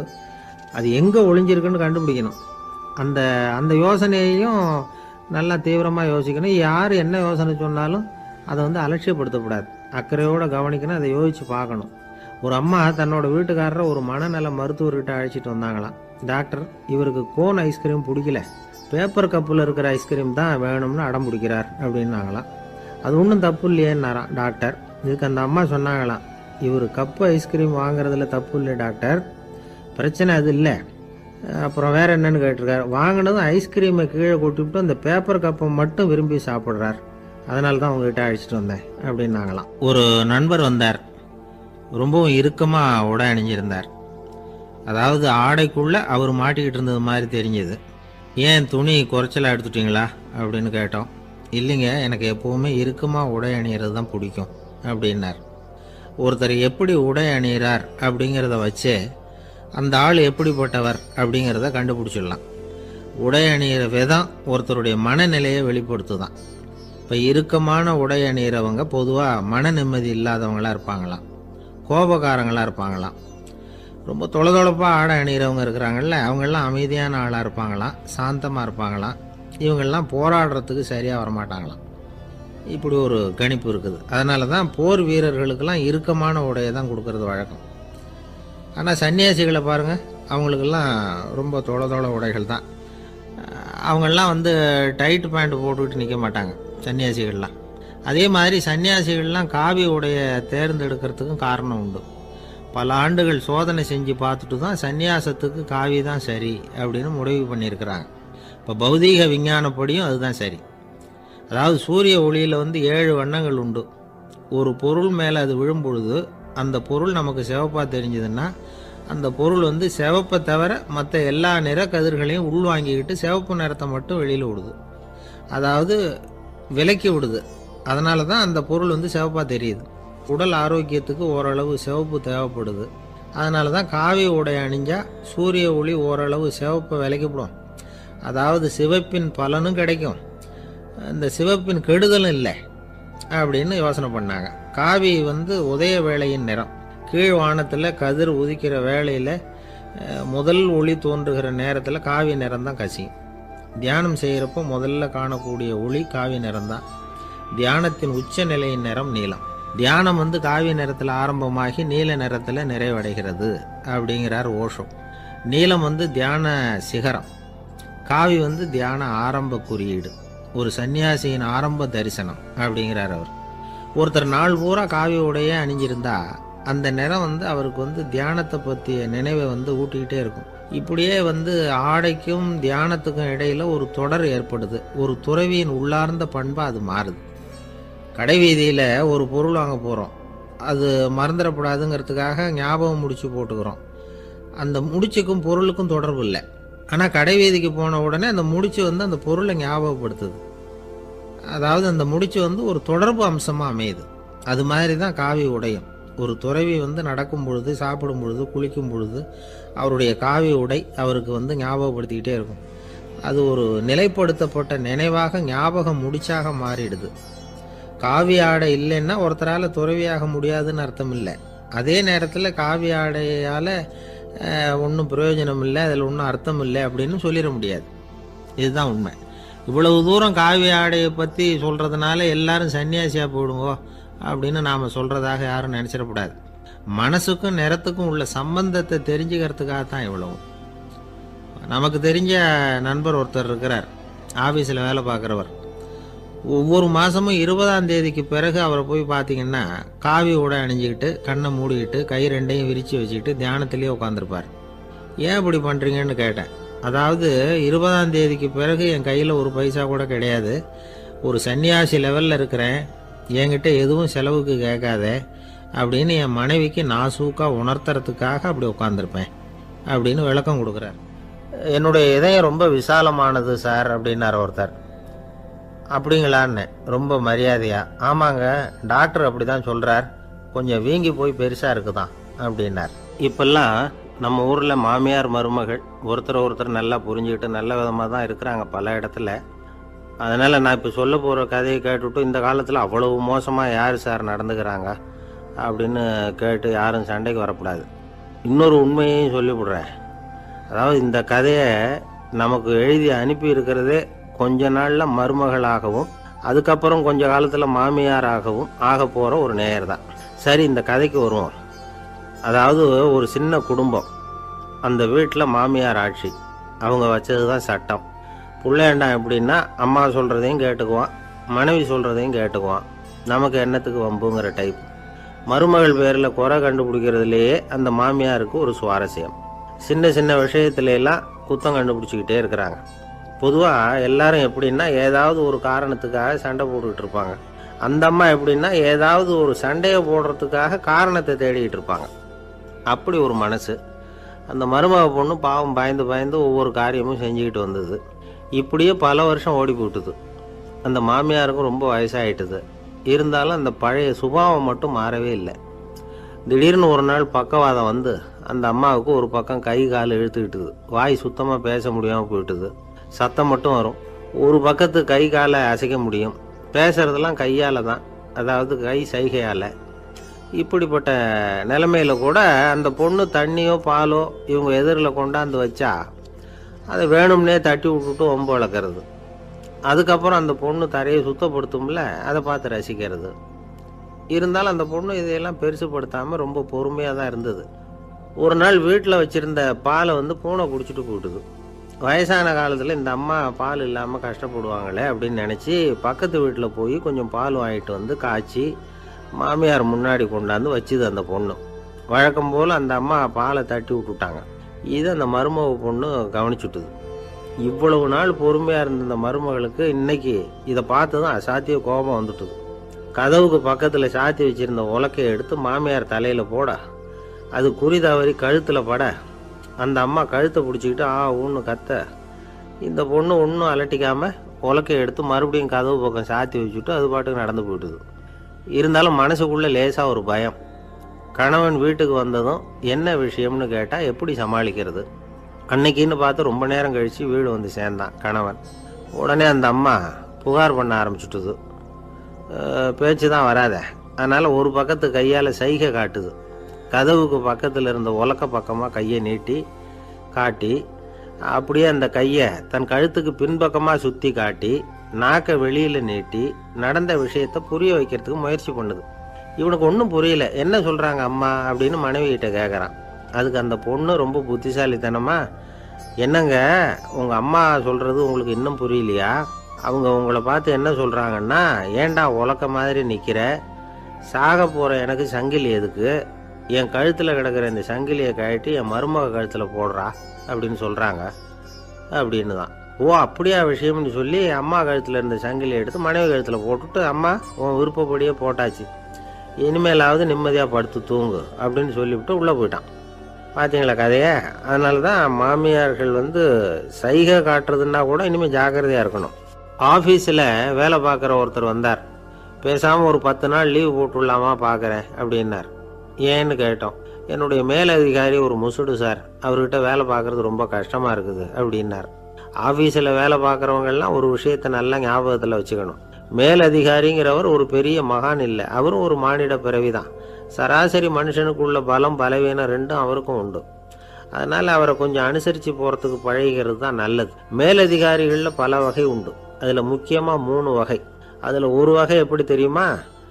உங்களை ஒரு வேலை செய்கிற மெஷினாக மட்டுமே நினைக்கக்கூடிய வகை. இவங்கள்லாம் எப்படின்னா, எங்கேயாவது வெளியூர் போயிருந்தா கூட அங்கேருந்து ஃபோன் பண்ணுவாங்க, அந்த வேலை என்னாச்சு இந்த வேலை என்னாச்சு அப்படின்னு. இவங்களுக்கெல்லாம் உங்கள் நலனை பற்றியோ உங்கள் குடும்பத்தை பற்றியோ அக்கறை இருக்காது. நீங்கள் சொல்கிற யோசனை எதுவும் இவங்ககிட்ட எடுபடாது. கொடுத்த வேலையை பாரு, நீ எனக்கு புத்தி சொல்ல வேணாம் அப்படிம்பாங்க. இவங்களை அனுசரித்து போகிறதுக்கு ஒரே வழி, இவங்க எதை சொன்னாலும் சரின்னு சொல்லிவிட்டு வேலையை கவனிக்க வேண்டியது தான். இவங்ககிட்ட வேற எந்த கேள்வியும் கேட்டுக்கிட்டு இருக்கக்கூடாது. ஆமாம் சாமி போடுறது கௌரவ குறைச்சல் இல்லை, அது ஒரு அலுவலக சௌகரியம், அவ்வளவுதான். இன்னொரு வகையான மேலதிகாரிகள் எப்படி தெரியுமா? இவங்கெல்லாம் ஆஃபீஸ் வேலையை பற்றி அதிகமாக கவலைப்பட்டுக்கிட்டு இருக்க மாட்டாங்க. தங்களுடைய சொந்த இமேஜ் பாதிக்கப்படக்கூடாதுங்கிறதுலையே கவனமாக இருப்பாங்க. இவங்கெல்லாம் அடிக்கடி உங்கள் நலனை விசாரிப்பாங்க. அதே மாதிரி நீங்களும் அவரை விசாரிக்கணும்னு எதிர்பார்ப்பாங்க. இந்த ரக அதிகாரிகளுக்கெல்லாம் புது வருட வாழ்த்து அனுப்பலாம், பிறந்தநாள் வாழ்த்து அனுப்பலாம். அவருக்கு எங்கேயாவது ஒரு பாராட்டு விழா நடந்தால் முதல் வரிசையில் போய் உட்காந்து உங்கள் முகத்தை காட்டலாம். ஆஃபீஸ் வேலையை மட்டுமே பார்க்குற பணியாளர்கள் இது மாதிரி அதிகாரிகள்கிட்ட நல்ல பேர் வாங்க முடியாது. இன்னொரு வகையான மேலதிகாரிகள் உண்டு. அவங்க எப்படின்னா, ஆஃபீஸ் வேலையை பற்றியும் கவலைப்பட மாட்டாங்க, தனக்கு கீழே வேலை பார்க்குறவங்கள பற்றியும் கவலைப்பட மாட்டாங்க. எக்காரணம் கொண்டும் தன்னுடைய பொசிஷனுக்கு ஆபத்து வந்துடக்கூடாதுன்னே நினைக்கக்கூடியவங்க இவங்க. இவங்களால் கடுமையான வேலை செய்யவும் முடியாது, தீர்மானிக்கவும் முடியாது. எந்த முடிவையும் எடுக்காமல் அப்படியே தள்ளி போட்டுக்கிட்டே போடுவாங்க எல்லாத்தையும். இதனால் என்ன ஆகும்னா, இவருக்கு கீழே வேலை பார்க்குற உங்களுக்கு பொறுப்பு அதிகமாகிடும். இவங்ககிட்ட போய் பிரச்சனையை மட்டும் சொல்லி பிரயோஜனம் இல்லை, அதுக்கான முடிவுகளை நீங்களே சொல்லணும். அப்போ தான் இது மாதிரி அதிகாரிகள்கிட்ட நல்ல பேர் வாங்கலாம். அட்லீஸ்ட் கெட்ட பேர் வாங்காமலாவது காலம் தள்ளலாம். ஆஃபீஸில் வேலை பார்க்குறவங்க முக்கியமாக சில விஷயங்களை ஞாபகத்தில் வச்சுக்கணும். ஆஃபீஸில் நடக்கிற நல்லது கெட்டது எதுவாக இருந்தாலும் உடனடியாக மேலதிகாரிகிட்ட தெரிவிக்கிறது நல்லது. 3வது மனிதர் மூலமாக அதை அவர் தெரிஞ்சுக்கிறது அவ்வளவு நல்லதில்லை. எந்த மேல் அதிகாரியுமே தான் இந்த சர்பாஸ் செய்யப்படுறத விரும்புறதில்லை. அதனால் அவருக்கு தெரியாமல் மேலிடத்துக்கு மணி எழுதி போடக்கூடாது. அப்படி எழுதி போடுறவங்க சில பேர் இருக்கிறாங்க. நீங்களும் உங்கள் மேலதிகாரியும் தொழில் ரீதியாக ஒரே படிப்பு படித்தவராக இருக்கலாம். அப்படி இருந்ததுன்னா அட்ஜஸ்ட் பண்ணி போகிறது கொஞ்சம் கஷ்டம்தான். இதை மனசில் வச்சுக்கிட்டு நடந்துக்கணும். உங்களுக்கும் அவருக்கும் அபிப்பிராய பேதமா, அது அவருக்கும் உங்களுக்கும் உள்ள தனிப்பட்ட பிரச்சனை. அதை விளம்பரப்படுத்திக்கிட்டு இருக்கக்கூடாது. அது அவருடைய கோபத்தை கிளறும். உங்கள் மேலதிகாரி உங்கள் கூட படித்தவராக இருக்கலாம். அதுக்காக அவரை எல்லாருக்கும் முன்னாடி அடைய கிச்சாமி எப்படிறா இருக்க அப்படின்லாம் கேட்டுக்கிட்டு இருக்கக்கூடாது. பொதுவாக யாரும் அதை விரும்புறதில்லை. இவ்வளவையும் உங்கள் மனசில் வச்சுக்கிட்டு கொஞ்சம் சாமர்த்தியமாக நடந்துக்கிட்டீங்கன்னா ஆஃபீஸ் உங்களுக்கு அவஸ்தையாக இருக்காது, ஆனந்தமாக இருக்கும். ஒரு மேலதிகாரி தன்கிட்ட வேலை பார்க்குற ஒருத்தரை பற்றி ரொம்ப பெருமையாக சொன்னாராம். எங்கள் ஆஃபீஸில் எவ்வளவோ பேர் வேலை பார்க்குறாங்க, எல்லாரும் தினமும் ஏதாவது பிரச்சனைகளை சொல்லிகிட்டு இருப்பாங்க. ஆனால் இவர் ஒருத்தர் மட்டும்தான் இது வரைக்கும் என்கிட்ட எந்த பிரச்சனையும் சொன்னதே இல்லை. அவர் பாட்டுக்கு வருவார், வேலை பார்ப்பார், போயிடுவார் அப்படின்னாராம். நான் உடனே அவ்வளவு பெருமைக்குரிய அந்த ஊழியரை பார்த்து கேட்டேன், ஏன்பா உன்னுடைய மேலதிகாரிகிட்ட நீ எந்த பிரச்சனையும் கொண்டுகிட்டு போகிறதே இல்லையாமே அப்படின்னு கேட்டேன். அதுக்கு அவர் சொல்கிறாரு, ஆமாங்க, அது ஏன்னா அவரால் எந்த பிரச்சனையுமே தீர்க்க முடியாதுங்கிறது எனக்கு நல்லா தெரியும், அதனால் அப்படி செய்கிறேன், வேற ஒன்றும் இல்லை அப்படின்னார் ரொம்ப பொறுமையாக. ஒரு ஊரில் ஒருத்தர் இருந்தான். ஒரு நாள் காலையில் எழுந்திரிச்சான். ஒரு 10 ரூபாய் எடுத்து சட்டை பையில் வச்சுக்கிட்டான். கடை தெருவுக்கு புறப்பட்டான். காய்கறி வாங்குறதுக்காக அவன் போகிறான். காய்கறி சந்தைக்கு போய் சேர்ந்தான். கத்திரிக்காய் 4 கிலோ கொடுங்கன்னா கொடுத்தாங்க. காசு கொடுக்கறதுக்காக சட்டை பையில் கையை விட்டான். பணத்தை காணும். 10 ரூபாய் சட்டை பையில் வச்சுக்கிட்டு தான் வந்தான். அது இப்போ அங்கே இல்லை. வழியில் எங்கேயோ அது விழுந்துடுது போல்ருக்கு. அல்லது யாராவது திருடர்கள் தெரியாமல் அதை எடுத்துக்கிட்டு போட்டாங்களா என்னன்னு தெரியல. எப்படியோ 10 ரூபாய் அவன் இழந்துட்டான். கையில் காசு இல்லை. அதனால் கத்திரிக்காயை திருப்பி கொடுத்துட்டு கவலையோடு வீட்டுக்கு திரும்பி வந்தான். அதையே நினச்சிக்கிட்டு இருந்தான். அவனுக்கு துக்கம் அதிகமாக போச்சு. அழ ஆரம்பிச்சிட்டான். காய்கறிகள் வாங்கிட்டு ஆனந்தமாக சமைச்சு சாப்பிட்லாம்னு நினச்சோம், அது முடியாமல் போச்சேங்கிற கவலை அவனுக்கு.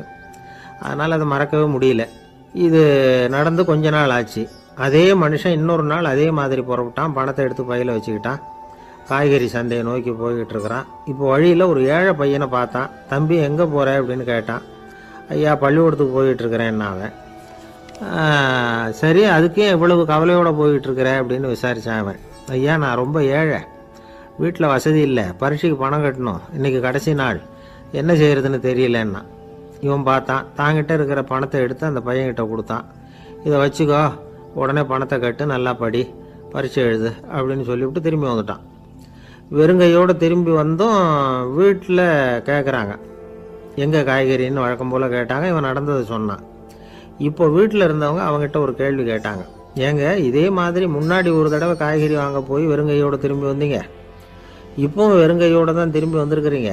ஆனால் முன்னாடி வந்தப்போ வருத்தமாக இருந்தீங்க, இப்போ உங்கள் முகத்தில் வருத்தம் தெரியலையே அப்படின்னு கேட்டிருக்கிறான். அதாவது வீட்டில் இருக்கிறவங்க கேட்டாங்களாம். இப்போ அந்த மனுஷன் யோசிக்க ஆரம்பித்தானான், இந்த 2 நிகழ்வுகளுக்கு என்ன வித்தியாசம்? போன தடவையும் அவன் பணத்தை இழந்தான், இந்த தடவையும் அவன் பணத்தை இழந்திருக்கிறான். போன தடவை யாரோ திருடிட்டு போயிட்டாங்க, இந்த தடவை அவனாவே ஒரு பையன் பேரில் இறக்கப்பட்டு எடுத்து கொடுத்துருக்குறான். அன்னைக்கு பணம் போயிட்டுதேன்னு வருத்தமாக இருந்தது, இன்றைக்கி பணம் போனாலும் மனசுக்கு மகிழ்ச்சியாக இருக்குது, நிறைவாக இருக்குது. கொஞ்சம் யோசிச்சு பாருங்கள். பணத்தை இழந்தது மகிழ்ச்சிக்கோ வருத்தத்துக்கோ காரணமாக இருக்க முடியாது. அப்படின்னா வேற எது காரணம்? அன்றைக்கு பணத்தை இழந்துட்டேன்னு அழுதான், இன்றைக்கு பணத்தை இழந்தாலும் மகிழ்ச்சியாக இருக்கிறான். ஆகவே மகிழ்ச்சிக்கும் துக்கத்துக்கும் இழப்பு காரணம் அல்ல, இழப்பு பற்றிய நம்முடைய அறிவு தான் காரணம் அப்படிங்கிறது பெரியவர்களுடைய கருத்து. எந்த பொருளும் நமக்கு கவலையை உண்டு பண்ணுறதில்ல, அந்த பொருள் பேரில் நாம் வைக்கிற பற்று தான் கவலையை உண்டு பண்ணுது. பொருள்கள் நம்ம விட்டுட்டு போயிட்டா நாம் அழுதுகிட்டு இருக்கிறோம், நாமே அதுகளை விட்டுட்டு வந்துட்டா மகிழ்ச்சியாக இருக்கிறோம். இந்த உண்மையை புரிஞ்சுக்கிட்டு நம்முடைய வாழ்க்கையை நல்ல விதமாக அமைச்சுக்கணும். ஒரு ஆள் அழுதுகிட்டு இருந்தான். ஏன்டா அழுகுறேன்னு கேட்குறார் ஒருத்தர். இழக்கிறதுக்கு எதுவும் இல்லை, அதனால் அழறேன்னா. என்னடா சொல்கிறேன்னார். கிட்ட வாங்க சொல்கிறேன்னா. இந்த மணி பர்ஸை வேற ஒருத்தன் பாக்கெட்லேருந்து திருடினேன், அப்புறம் தான் புரிஞ்சுது அவங்ககிட்ட இழக்கிறதுக்கு எதுவும் இல்லைங்கிறது. ஆமாங்க, இது காலி பர்ஸு, அதனால் இப்போ அழுதுகிட்டு இருக்கிறேன், திருடியும் பிரயோஜனம் இல்லை அப்படின்னு சொல்லிவிட்டு அழுதானா. ஒரு கோவிலில் ஆன்மீக சொற்பொழிவு நடந்துக்கிட்டு இருக்குது. ஒரு பெரியவர் பேசிக்கிட்டு இருக்கார். கடவுளை பற்றியும் சொர்க்கத்தை பற்றியும் மனுஷனை பற்றியும் அவர் விவரமாக பேசுகிறார். எல்லாரும் உட்காந்து கேட்குறாங்க. அந்த கூட்டத்தில் ஒரு தத்துவ ஞானியும் உட்காந்துருக்கிறார். அவர் அவருடைய நண்பர். பேசி முடித்ததும் அந்த பெரியவர் மேடையை விட்டு இறங்கினார். நேராக அந்த தத்துவ ஞானிகிட்ட வந்தார். எப்படி இருந்தது என்னுடைய பேச்சு அப்படின்னு கேட்டார். நீங்கள் பேசினது ஒன்றுக்கு ஒன்று முரண்பாடாக தெரிஞ்சுது அப்படின்னாராம் இவர். நான் என்ன அப்படி தப்பாக பேசிவிட்டேன் அப்படின்னாராம் அவர். கடவுளை நம்புகிறவன் சொர்க்கத்துக்கு போவான்னு சொன்னீங்க, அப்புறம் நல்ல விதமாக வாழுறவன் சொர்க்கத்துக்கு போவான்னு சொன்னீங்க அப்படின்னாராம். இதில் என்ன முரண்பாடுன்னு கேட்டிருக்காரு அவர். இதில் தான் முரண்பாடு தெரியுது எனக்கு. அதாவது இங்கே ஒருத்தன் எல்லா தப்பும் பண்ணிகிட்டு இருக்கிறான், அவன் கடவுளை நம்பினான்னா அவன் சொர்க்கத்துக்கு போவானா? இது என்னுடைய முதல் கேள்வி. இல்லைன்னா ஒருத்தன் எந்த தப்பும் பண்ணல, ரொம்ப ஒழுங்காக வாழ்ந்துக்கிட்டு இருக்கிறான், ஆனால் அவன் கடவுளை நம்பலை, அவன் என்ன நரகத்துக்கு தான் போவானா? கடவுள் நம்பிக்கை உள்ள ஒரு திருடன் என்ன ஆவான், எங்கே போவான்? கடவுள் நம்பிக்கையே இல்லாத ஒரு நல்லவன் என்ன ஆவான், எங்கே போவான்? ஒருத்தன் இங்கே கடவுள் நம்பிக்கையோடு வாழறது முக்கியமா அல்லது நல்லவனா வாழறது முக்கியமா? இதுதான் இவர் கேட்ட கேள்வி. இதை கேட்டதும் அந்த பெரியவர் குழம்பி போயிட்டார். அவர் சொன்னது நியாயம்தானே. கடவுளை நம்புறவன் தான் சொர்க்கத்துக்கு போவான்னா பேசாமல் கடவுளை நம்பிக்கிட்டு இந்த உலகத்தில் எல்லா தப்பும் பண்ணிக்கிட்டு இருக்கலாமே. பேச்சாளர் குழப்பத்தோடு வீட்டுக்கு போனார். படுத்து தூங்கினார். ஒரு கனவு வந்தது. கனவில் அவர் ஒரு ரயிலில் வேகமாக போயிட்டு இருக்கிறார். எதிரில் உட்காந்துருக்கிறவரை பார்த்து நாம் இப்போ எங்கே போகிறோம்னு கேட்டார். சொர்க்கத்துக்கு போயிட்டு இருக்கிறோம் அப்படின்னாங்களாம். ரயில் போய் நின்றுது. இவர் இறங்கினார். இங்கே கௌதம புத்தர் இருப்பார், சாக்ரட்டிஸ் இருப்பார், அவங்கள பார்க்கறதுக்கு ஒரு நல்ல வாய்ப்பு அப்படின்னு நினச்சிக்கிட்டே அங்கேயும் இங்கேயும் பார்த்தார். அங்கே யாருமே இல்லை. ஒரே பாலைவனம் மாதிரி இருக்குது. பச்சை இல்லை, பசுமை இல்லை, பூக்கள் இல்லை, மரம்லாம் மொட்டையாக நிற்கிது. எலும்பும் தோலுமா சில முனிவர்கள் அங்கேயும் இங்கேயுமா உட்காந்துருக்குறாங்க. இவர் அவங்கக்கிட்ட போய் இந்த புத்தர், சாக்ரட்டிஸ் இவங்கெல்லாம் எங்கே இருக்கிறாங்கன்னு கேட்டாராம். அப்படி யாரும் இங்கே இல்லையே, அவங்கெல்லாம் யார் அப்படின்னு திருப்பி கேட்டிருக்கிறாங்க. இவருக்கு அதிர்ச்சியாக போச்சு. அப்படின்னா அவங்க எங்கே போயிருப்பாங்க? உடனே ரயில் நிலையத்துக்கு ஓடி வந்தார். அப்போ தான் நரகத்துக்கு ஒரு ரயில் புறப்பட்டுக்கிட்டு இருந்தது. அங்கேருந்து அதில் ஏறி உட்காந்தார். ரயில் வேகமாக போச்சு. நரகம் நெருங்க நெருங்க காற்று குளிர்ச்சியாக வீச ஆரம்பிச்சுதான். வெளியில் பசுமையாக இருந்துதான். அழகான மலர்கள், அழகான நீர்நிலைகள், நந்தவனங்கள், ரொம்ப அருமையாக இருக்குது. ரொம்ப அங்கே இருந்தவங்கெல்லாம் ரொம்ப மகிழ்ச்சியாக உல்லாசமாக வேறு இருந்திருக்கிறாங்க. எங்கே பார்த்தாலும் ஆடல் பாடல் உற்சாகம். இவர் ரயிலை விட்டு இறங்கினார். அவருக்கு சந்தேகம், இதுவா நரகம் அப்படின்னு விசாரிச்சிருக்கார். ஆமாம், இதுதான் நரகம்னாங்களாம். எனக்கு ஒரு சந்தேகம் இருக்கார். என்னன்னு கேட்டிருக்காங்க. கௌதம புத்தரும், சாக்ரட்டிஸும், லாவோஸும், இவங்க மாதிரி இன்னும் பல பேரும் கடவுள் நம்பிக்கை இல்லாதவங்க, அவங்கெல்லாம் இங்கே இருக்கிறாங்களா அப்படிங்கிறது தான் என்னுடைய சந்தேகம் அப்படின்னாராம். இப்போ அவங்க சொல்லியிருக்கிறாங்க, இப்போ நீங்கள் பார்க்குறீங்களே பசுமையும் பச்சை பயிர்களும் ஆடல் பாடல்களும் அழகிய மலர்களும், இது எல்லாமே கௌதம புத்தரும் சாக்ரட்டிஸும் அது மாதிரி மகான்களும் இங்கே வர ஆரம்பித்த பிறகு தான் உண்டாக ஆரம்பிச்சுது. இந்த பிரதேசத்தை அவங்க அப்படியே மாற்றிவிட்டாங்க. இப்போலாம் இங்கே இருக்கிறவங்க யாரும் சொர்க்கத்துக்கு போகிறதுக்கே ஆசைப்படுறதில்ல அப்படின்னாங்களாம். இந்த அதிர்ச்சியிலேயே அந்த பெரியவர் கனவு கலைஞ்சி முடிச்சுக்கிட்டார். இதில் இருக்கிற கருத்து என்னன்னா, நல்லவர்கள் எங்கே இருக்கிறாங்களோ அந்த இடத்துக்கு பேர் தான் சொர்க்கம். சொர்க்கம் நரகம்ங்கிறதெல்லாம் ஆன்மீக பண்புகள், அவ்வளவுதான். ஒரு பெரிய காடு, அந்த காட்டுக்கு மத்தியில் ஒரு ஆசிரமம். அங்கே ஒரு முனிவர் இருந்தார். பல இடங்கள்லேருந்து வர்ற குழந்தைகளுக்கு அவர் பாடம் சொல்லி கொடுத்துக்கிட்டு இருக்கிறார். ஏழை பணக்காரர் அப்படிங்கிற வித்தியாசம்லாம் கிடையாதுங்க. எல்லாரும் அவர்கிட்ட தங்கள் பிள்ளைகளை அனுப்பி வச்சாங்க. மன்னர்களுடைய பிள்ளைங்க கூட அங்கே அவர்கிட்ட தான் படிக்கிறதுக்கு வருவாங்க. ஆனால் அந்த முனிவரை பொறுத்த வரைக்கும் எல்லா பிள்ளைங்களும் ஒன்று தான். இது யார் வீட்டு பிள்ளைன்னெல்லாம் பார்க்க மாட்டார், எல்லாரும் சமம்.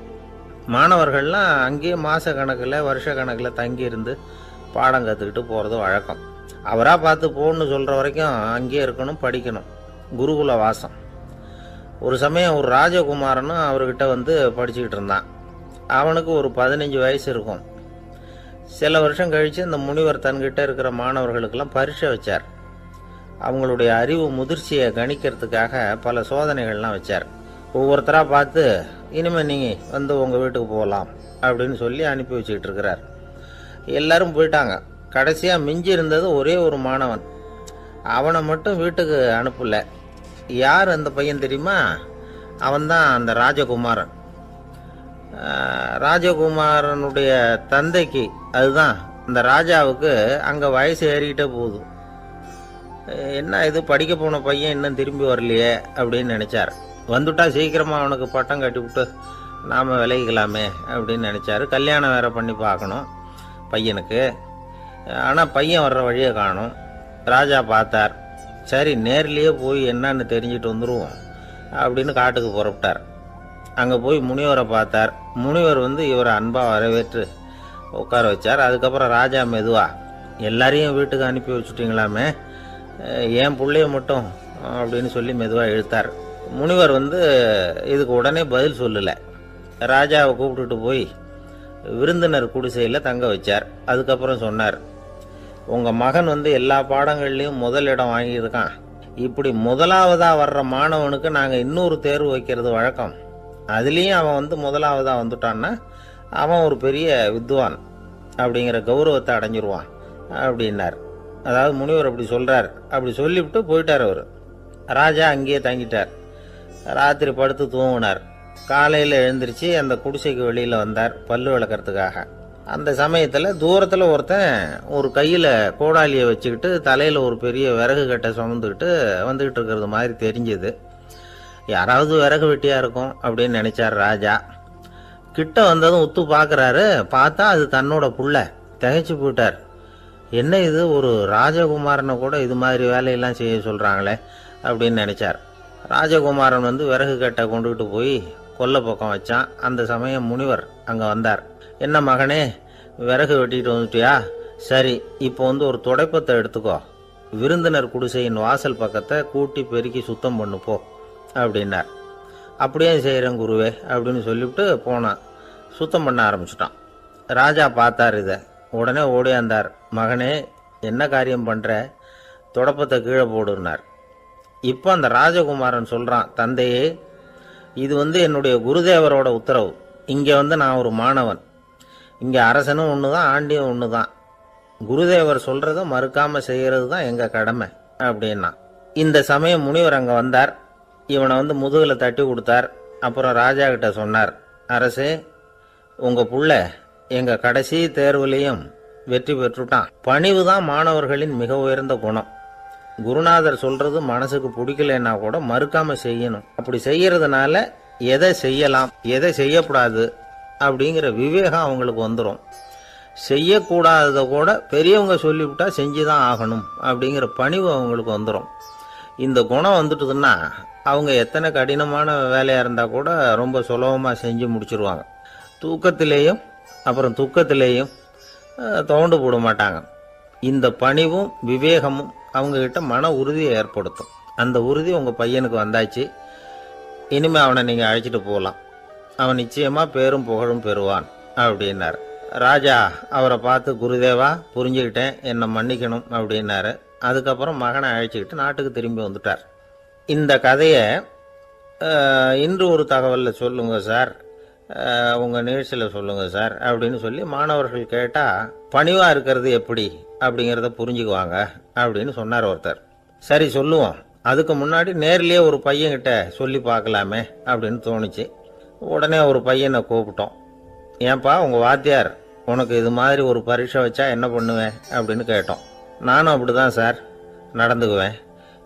விறகு வெட்டுவேன், தொடப்பத்தினால கூட்டி சுத்தம் பண்ணுவேன், உடனே செஞ்சு முடிச்சிருவேன் சார் அப்படின்னா. பலே பரவாயில்லையே அப்படின்னோம். ஆமாம் சார், அப்படி செஞ்சால் தானே வீட்டுக்கு அனுப்புவார், இல்லைன்னா இன்னொரு வருஷம் இங்கேயே இருந்து படின்னு சொல்லி விடுவார், அதனால் அப்படி செய்வேன் அப்படிங்கிறான் அந்த பையன். இந்த உலகத்தில் உண்மையாகவே வேதாந்தம் பேசுகிறவங்களும் உண்டு, உள்ளுக்குள்ளே வேற மாதிரி இருந்துக்கிட்டு வெளியில் வேதாந்தம் பேசுகிறவங்களும் உண்டு. ஒரு ஆள் இருந்தார். அவரும் ஒரு கடை வச்சு வியாபாரம் பண்ணிக்கிட்டு இருந்தார். மகா கஞ்சன், யாருக்கும் எந்த உதவியும் செய்ய மாட்டார். எச்சில் கையென்ன ஈர கையை கூட உதற மாட்டார். அப்படிப்பட்ட மனுஷன். அந்த ஊருக்கு ஒரு முனிவர் வந்துக்கிட்டு இருந்தார். வருஷத்துக்கு ஒரு தடவை வருவார். ஒரு நாள் 2 நாள் இருப்பார், அப்புறம் போயிடுவார். அந்த முனிவர் வர்றப்போலாம் இந்த ஆள் எழுந்திரிச்சு ஓடி போய் அவரை வரவேற்பான்.